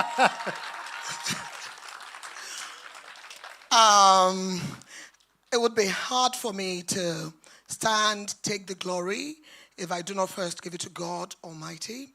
But essentially to say, if I didn't even put in an effort to apply for my visas and then believe that I could be granted such a rare opportunity on my own continent to visit a country of Africa, South Africa, because I still think there's some debate we should have about why we apply for visas on the continent of Africa. And especially if you've been denied visas, because I got the South African visa, Rebecca, remember, on the morning that I was to travel to South Africa. But this was because my husband kept nudging to say you still had to apply. Because you see, after that workshop we had, sometimes in April, some 2 or 3 days after I lost my mother.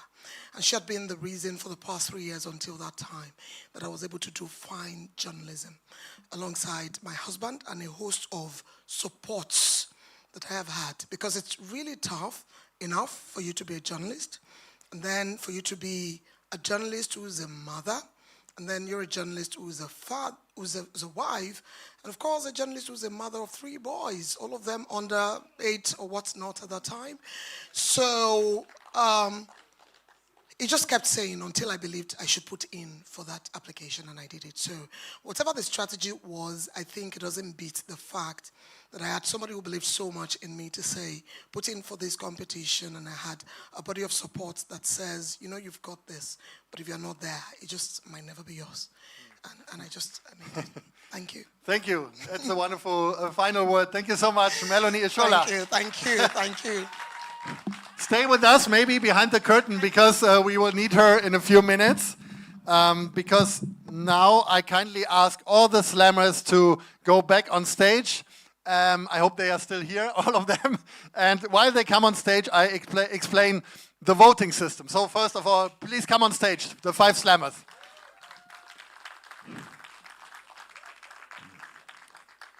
So what you will have to do now here in the auditorium and at home, it's very simple. Each spectator has 1 vote, and you decide online. We have prepared a slide. Maybe you can give me that slide explaining what you have to do. So it's a voting system website. You go on slido.com. Maybe you can see that at the bottom of this slide. Slido.com, SLIDO.com. And there you see an empty field, and you are asked to enter a code. And this code is here. I hope you can all see it. I read it out, 2981783. 2981783. And there you will see, when you open the website, you will see all the names of the 5 slammers in order of their appearance. You click on your favorite reporter, push the send button, ready. You will not see the final result. It will stay a surprise who is winning, but just trust us, we will not cheat. So let me sum up the show so that every one of these wonderful slammers will get an individual applause. Usually I'm saying a few words about every performance, but there was so much in it, so many emotions, and Yada already summed it up, so I will just mention the countries and the name now. With number 1, from Ghana, Seth Joseph Bukpe. With number 2, from Nigeria, Margaret Osazuwa.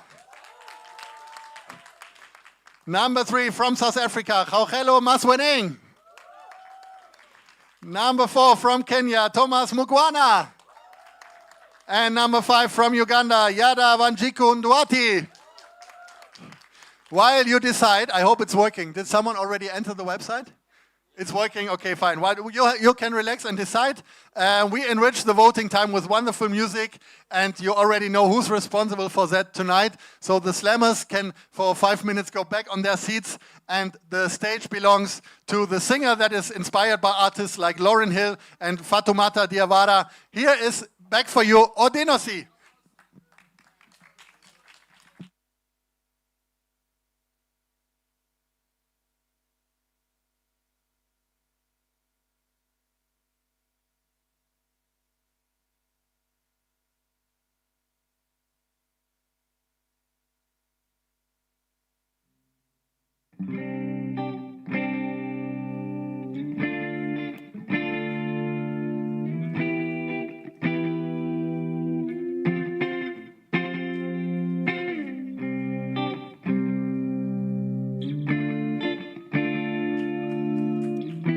Thank you so much. This one is called Iba. It's not fire. It's not earth. It's not wind. It's called Iba, and it's by Asha. So if you know it, please sing along.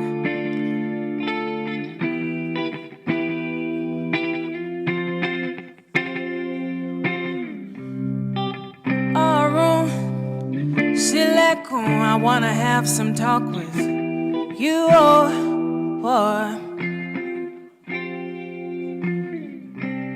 Nítorí rẹ̀ mo ṣe lọ́lá,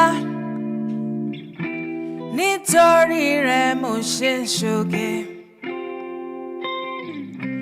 nítorí rẹ̀ mo ṣe ra mọ́tò, mo wọlé, mo b'Olúwa mi sọ̀rọ̀. Nítorí rẹ̀ mo ṣe wà láyé, nítorí rẹ̀ mo ṣe wàṣọ sára, nítorí rẹ̀ mo jí lówùúrọ̀, mo wáyé mi lódege. Aho, aho, aho.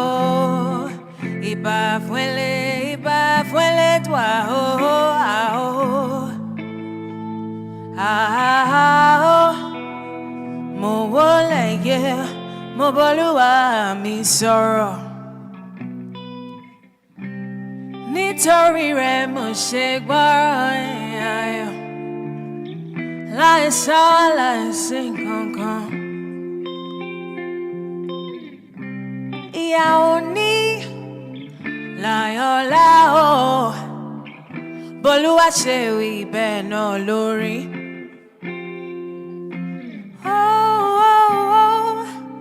Ó wí pé kí n má ṣe bẹ̀rù, so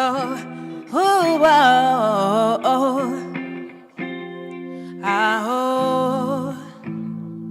aho, aho, iba fuele toi.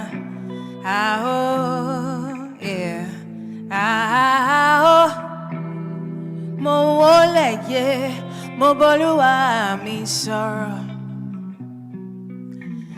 Nínú ìpọ́njú, nínú ìdààmú, baby ma b'Olúwa mi sọ̀rọ̀. Nínú ìpọ́njú, nínú ìdààmú, baby, my bolo, mi sorrow, okay. Iba fuele toi, oh yeah. Mo wole yeah, mo b'Olúwa mi sorrow.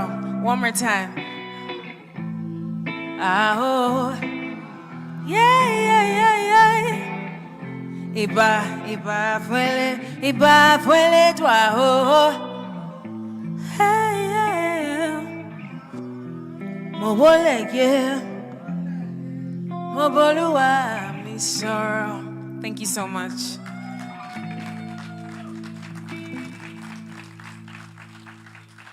Stay with me. I heard that we had some technical issues, but I think we found the solution. Sorry for that. But I once learned in my life, if anything is too perfect, people don't love it. So without a mistake, it would have been a show that too perfect, and that would have been bad. So we needed a mistake, and I think the website caused some problems. We have a lot of votes, but not all of you could vote. I don't know what's happening. It's a bug. But I think we have the solution. Don't enter slido.com, but only sly.do. So I will repeat it. Look at this address. You just enter SLI dot, and here is the dot, and then DO. And then enter. Without this com thing, just sli.do, and then the same code. Please try that. For my mobile, that was the solution. Yeah, Maria is supporting it. Hopefully for all of you, it's the solution. I'm so sorry for the confusion. SLI.do. Is that working? No. Oh, but for some moments it's working. We never had that. Please apologize. How is it possible that we got 624 votes? Everywhere in the world, people are voting for a winner tonight. And somehow here in this wonderful auditorium, we have some technical issues. I really apologize. SLI.do, Rebecca is confirming. There you can decide, yeah? A code again? Code again. Sorry for the confusion. In a minute we are there. In a minute we are there. It's still a lot of tension here. Can you please show the slide again for the code? Do I have to do anything? Technical crew. Yeah, there it is. SLI.do, nothing more, and then 2981783. I see some people nodding and saying, yeah, it's working. Yeah. Guys, again, please don't, yeah. 2981783 on SLI.do. Wow. we are finding the solution, guys. My God, this is really, 660 votes. I think it's a new record for our international slams, Hendrik. You can be proud already. We never had so many votes for our international shows. So we are really spreading this format to the world. So I would say, I count down now from 10 down, and then we have a decision. 10, 9, 8, 7, 6, 5, 4, 3, 2, 1. Please, all the slammers, come on stage and I will announce the winner. Please come here together with Melanie. Where's Melanie? I need her. She's still here? Yeah. Melanie, can you feel the weight of this trophy? I cannot carry it alone, help.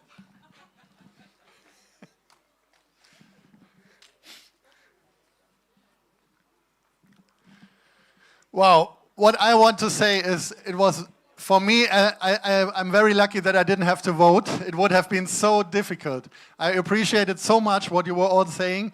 And sometimes I hate our idea that we have to organize it as a competition because you would all deserve the victory. But that's how we do it, with the competitive aspect. And as I said, no one will leave the venue with an empty hand. But there can only be one Slampion, and I'm very excited to announce that we have a winner. The independent jury has decided it was a real tight race. All of you got a lot of votes, as you can imagine. But our new international reporter slam is a woman that sticks to her dream. The trophy goes to Uganda, Yada! Congratulations, here's your trophy. Wow. It was a really tight race. I don't want to go too much into detail. It was a matter of 2% in the end. Really tough. So this is a proof for all the others that it was really, really wonderful what you all have done here on stage. So they all get the best consolation prize in the German media business, the wonderful Reporter Slam Jute bag. Maybe Melanie, you can show it. This can be seen all over Berlin many times already, and now it's seen all over Africa. With a warm applause, a Jute bag for all these wonderful slammers.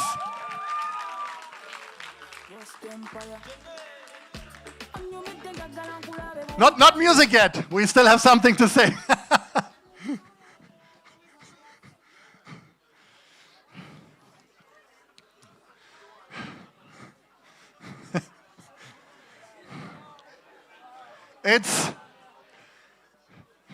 It's about time for some acknowledgements, because as I said in the beginning, there are so many people without whom this show wouldn't have been possible. I'd like to thank Hendrik Sittich, Rebecca Sibanda, Lily Augustine, and the whole team of the CAS Media Program Sub-Saharan Africa for the wonderful cooperation. This is for you. Yeah, with the horn, it's wonderful. I'd like to thank Maria Perran and the whole team of CAS Nigeria, wonderful host. Thank you so much. Thanks to Chris and his team from DigiFusion Africa for their great work enabling the live stream. Thank you, Chris. Thank you, team. Thanks to the whole crew of the Mike Adenuga Center. What an amazing location. Thanks for hosting us tonight. Thanks to to my great company team in Germany, the Headliner Company, Christine Lear and Christoph Herms. This is for you. I think they are also watching. Thanks to Josephine Kehler and the video agency Gretchen for the opener video with that rock music. Thank you. And thanks to you, dear spectators here in Lagos and at home in front of the screens. You've been a wonderful audience. This is our applause for our audience. Woohoo! I loved your energy, really. Give me the next slide, please, on the technical desk there. Yeah. If you follow Reporter Slam on social media, sometimes we are still active on Facebook, but more on Instagram. Our handle is Reporter Slam.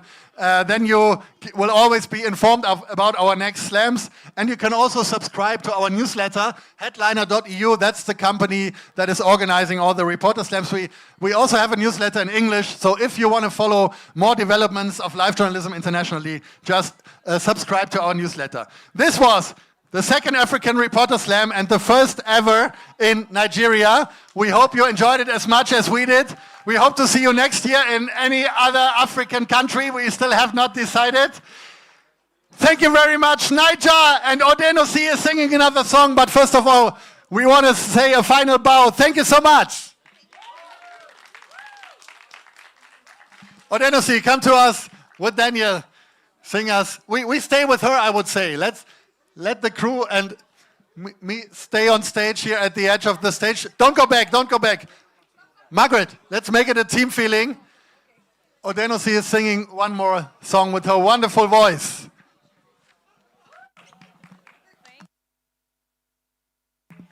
Thank you so much. All right, this one is called Big Baller. Congratulations to you all. Congratulations, darling.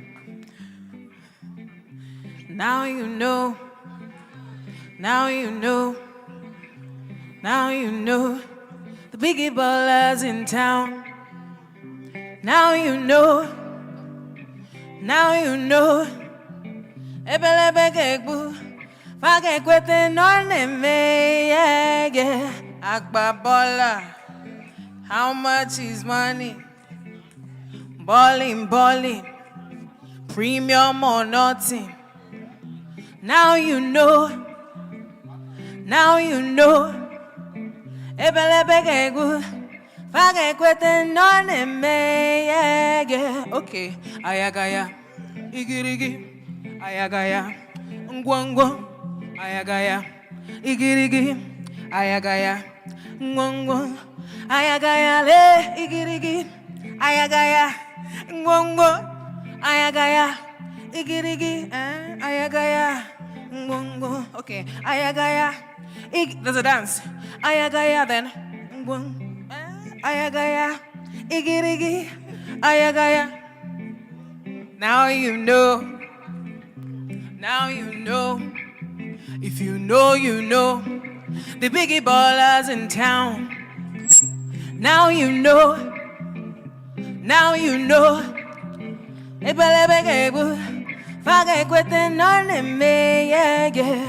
Undisputed, unopposed, undefeated, premium or nothing.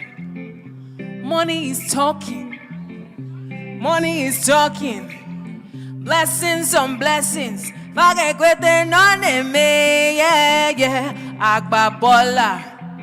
how much is money? Agbabola, I can't hear you. How much is money? Balling, balling, premium or nothing. Now you know. Now you know.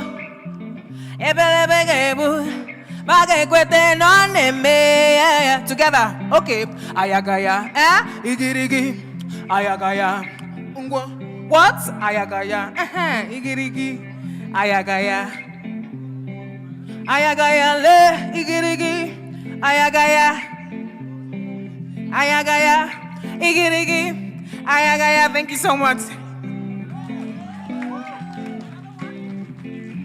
Okay. All right. I'm gonna do one more, and then I'll release you if you want to be released. This next one is called "We Know They Fear." Oh yeah, let's go.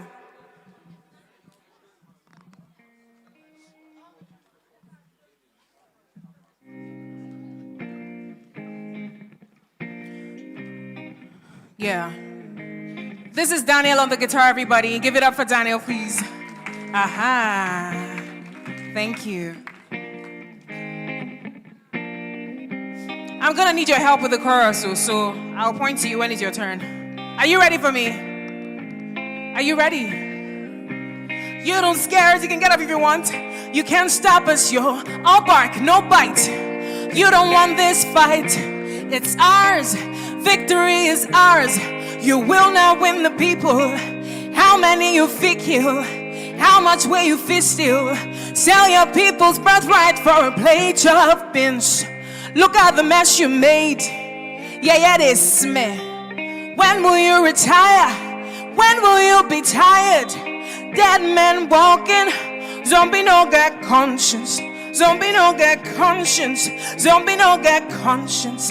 Zombie no they conscious. Hold on there. National machinery. Guns and artillery. Sticks and stones may break our bones, but we wrestle against much more. Spiritual wickedness in high and low places. He said he saw the future and we won. I said I couldn't agree more. Couldn't agree more. Together. We know if yeah. We know if yeah. We not agree. We no go yeah, we no go here. Till our people free, our people free. One more time. We know if yeah, we no go agree. We no go yeah, hey. Till our people free. Listen, listen, listen. Papa was saying, "Pikin no go sleep. Himself no go sleep." Agbaya, we don't rate you. You lot deserve no peace. Yes, we're pointing fingers. Yes, we know we're sinners too. But these goddamn politicians got the people crying, what is it? Haven't you done enough? The pain, the torture, is it not enough? Currency in a downward spiral, headed for the bottom, pull the stops. Everything is going wrong. What is it? Haven't you done enough? The pain, the torture, is it not enough? Together. We not if yeah. What? We not go agree. We not go yeah. Hey. Till our people free. One more time. We not if yeah. We not go agree. I see you, Mama. We not go yeah. Till our people free. Okay, now we dance.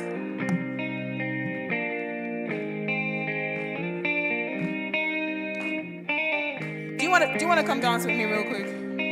I'm coming to you. Don't run. Oh yeah. Let's go.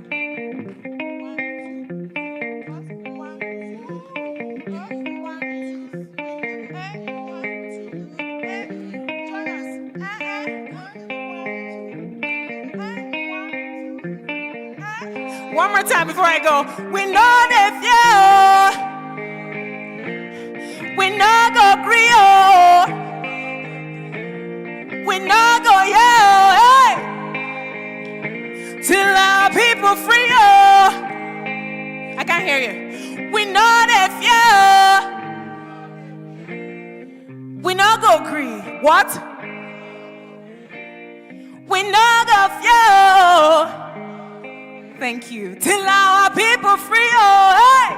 Good night, everybody. Thank you so much.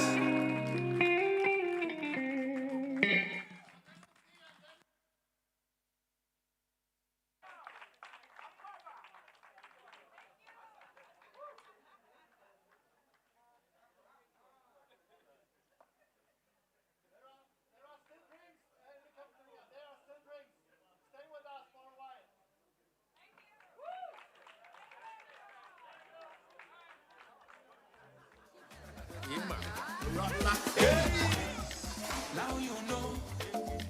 Now you know. If you know, you know. The big ballers in town. Now you know. Now you know. Forget what they know them. Yes. Agba baller. How much is money? It's nothing. Ballin'. Premium or nothing. When them or nothing. Now you know. Now you know. Now you know. Now you know. Forget what they know them.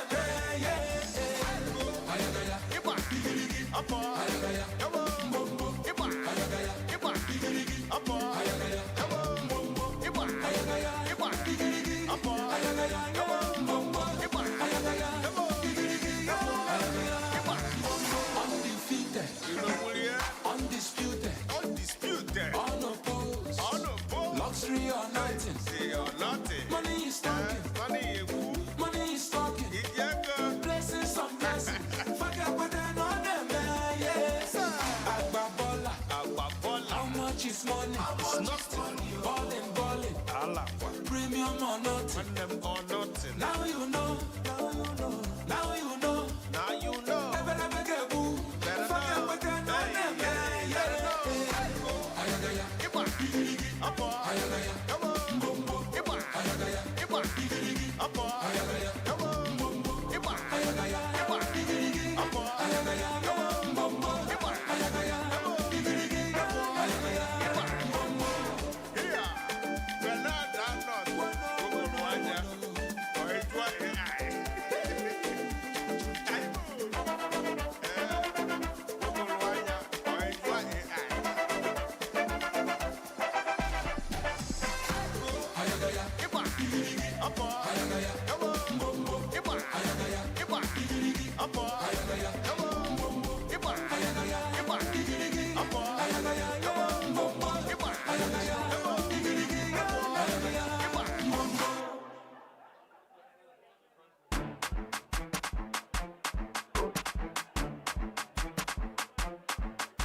All of my guys on the tell me everybody anima.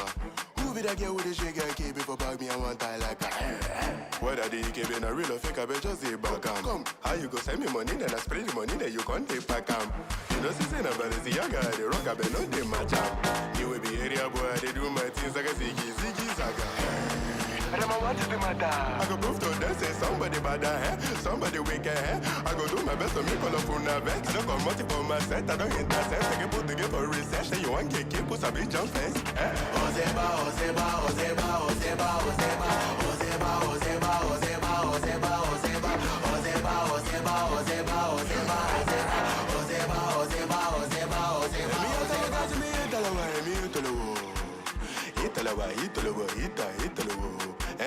They want a banger, give them back to back, boss of the medulla. Tell her your favorite, I ask you to ask them who's their daddy. H.I.M. I'm that nigga, I'm that nigga, I'm that figure. At the best of it, the only thing with me they happy now EKB. Internet gas are that thing when you talk, make you come from, make you for a pity. What's the matter? I go prove to them, say somebody bad somebody wicked I go do my best to make all of una vex. I don't come out for my set, I don't intercept. I can put together for research, then you want to get put a big jump fence.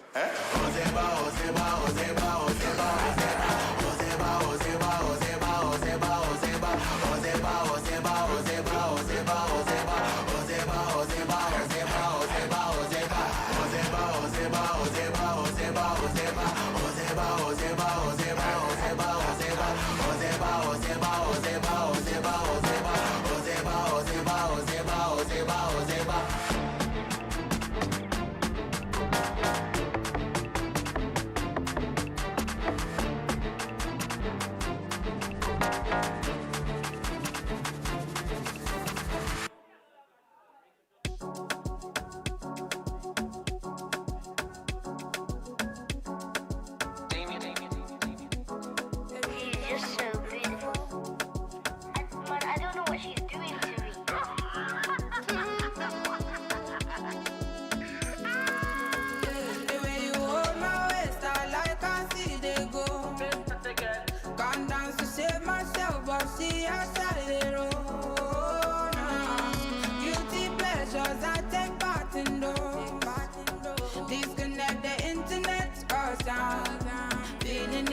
electron. And I can't tell you're feeling the pressure.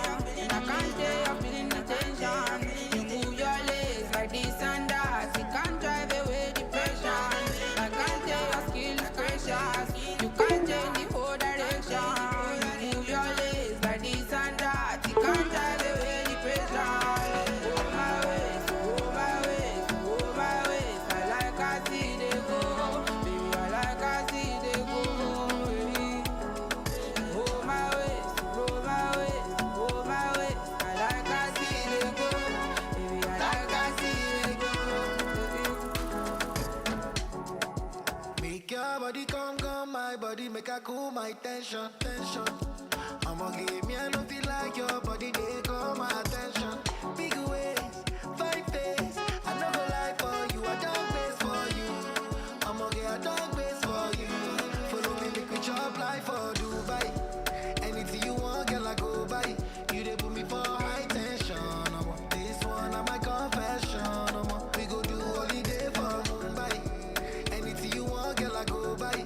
You they put me for high tension. This one, I'm my confession.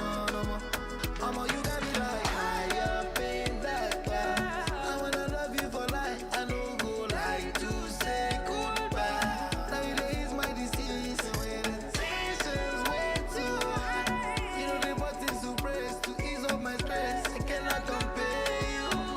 I don't think compare you. And I can't tell you're feeling the pressure. And I can't tell you're feeling the tension. You move your legs like this and that. You can't drive away depression.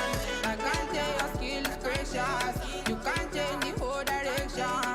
You move your legs like this and that. You can't drive away depression. Oh my ways, oh my ways, oh my ways. I like I see they go. Baby, I like I see they go. Baby. Oh my ways, oh my ways, oh my ways. I like I see they go. Baby, I like I see they go.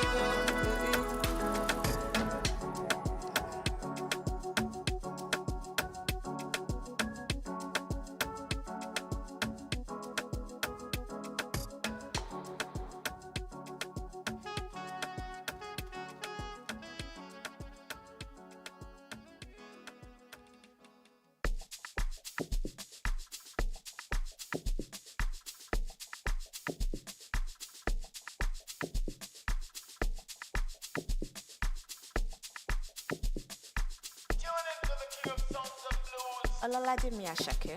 Unakasungala jalo de waste time, oh nah. Me I won't fire bazooka, oh nah. Mr. Money no de waste time, Mr. Money want to ease your mind. Say baby don't find no day to shine, unaka.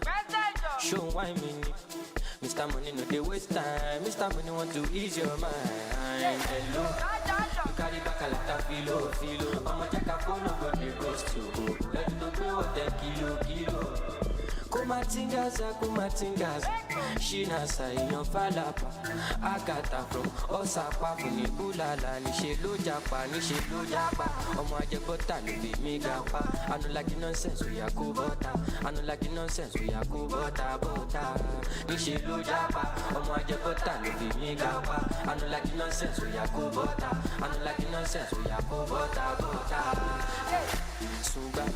Sunga la ja sunga la ja sunga ulu sunga la ja sunga ulu sunga Mr. Money with the vibe right now. Mr. Money with the vibe right now. Mr. Money with the vibe right now. Mr. Money with the vibe right now. Tell me what you see when you look at me. Sungbalaja koma jubadi. My problem is a too sabi. Pop Marley for the pool party. Agata oya dakbada. Show you the wine meaning. You know see Uba oya gokada. Shop banka you go shop gada. Ele Sungbalaja sungba. Carry your matter for head like Oshuka. VVS is on my neck, zero fuga. You dey puka, see give me sugar. Cause you know you carry, give me super. Ele sungba. Oya ti mo bota biti konga. Oluwa You carry back a lot of filo. I'ma check a phone, no go.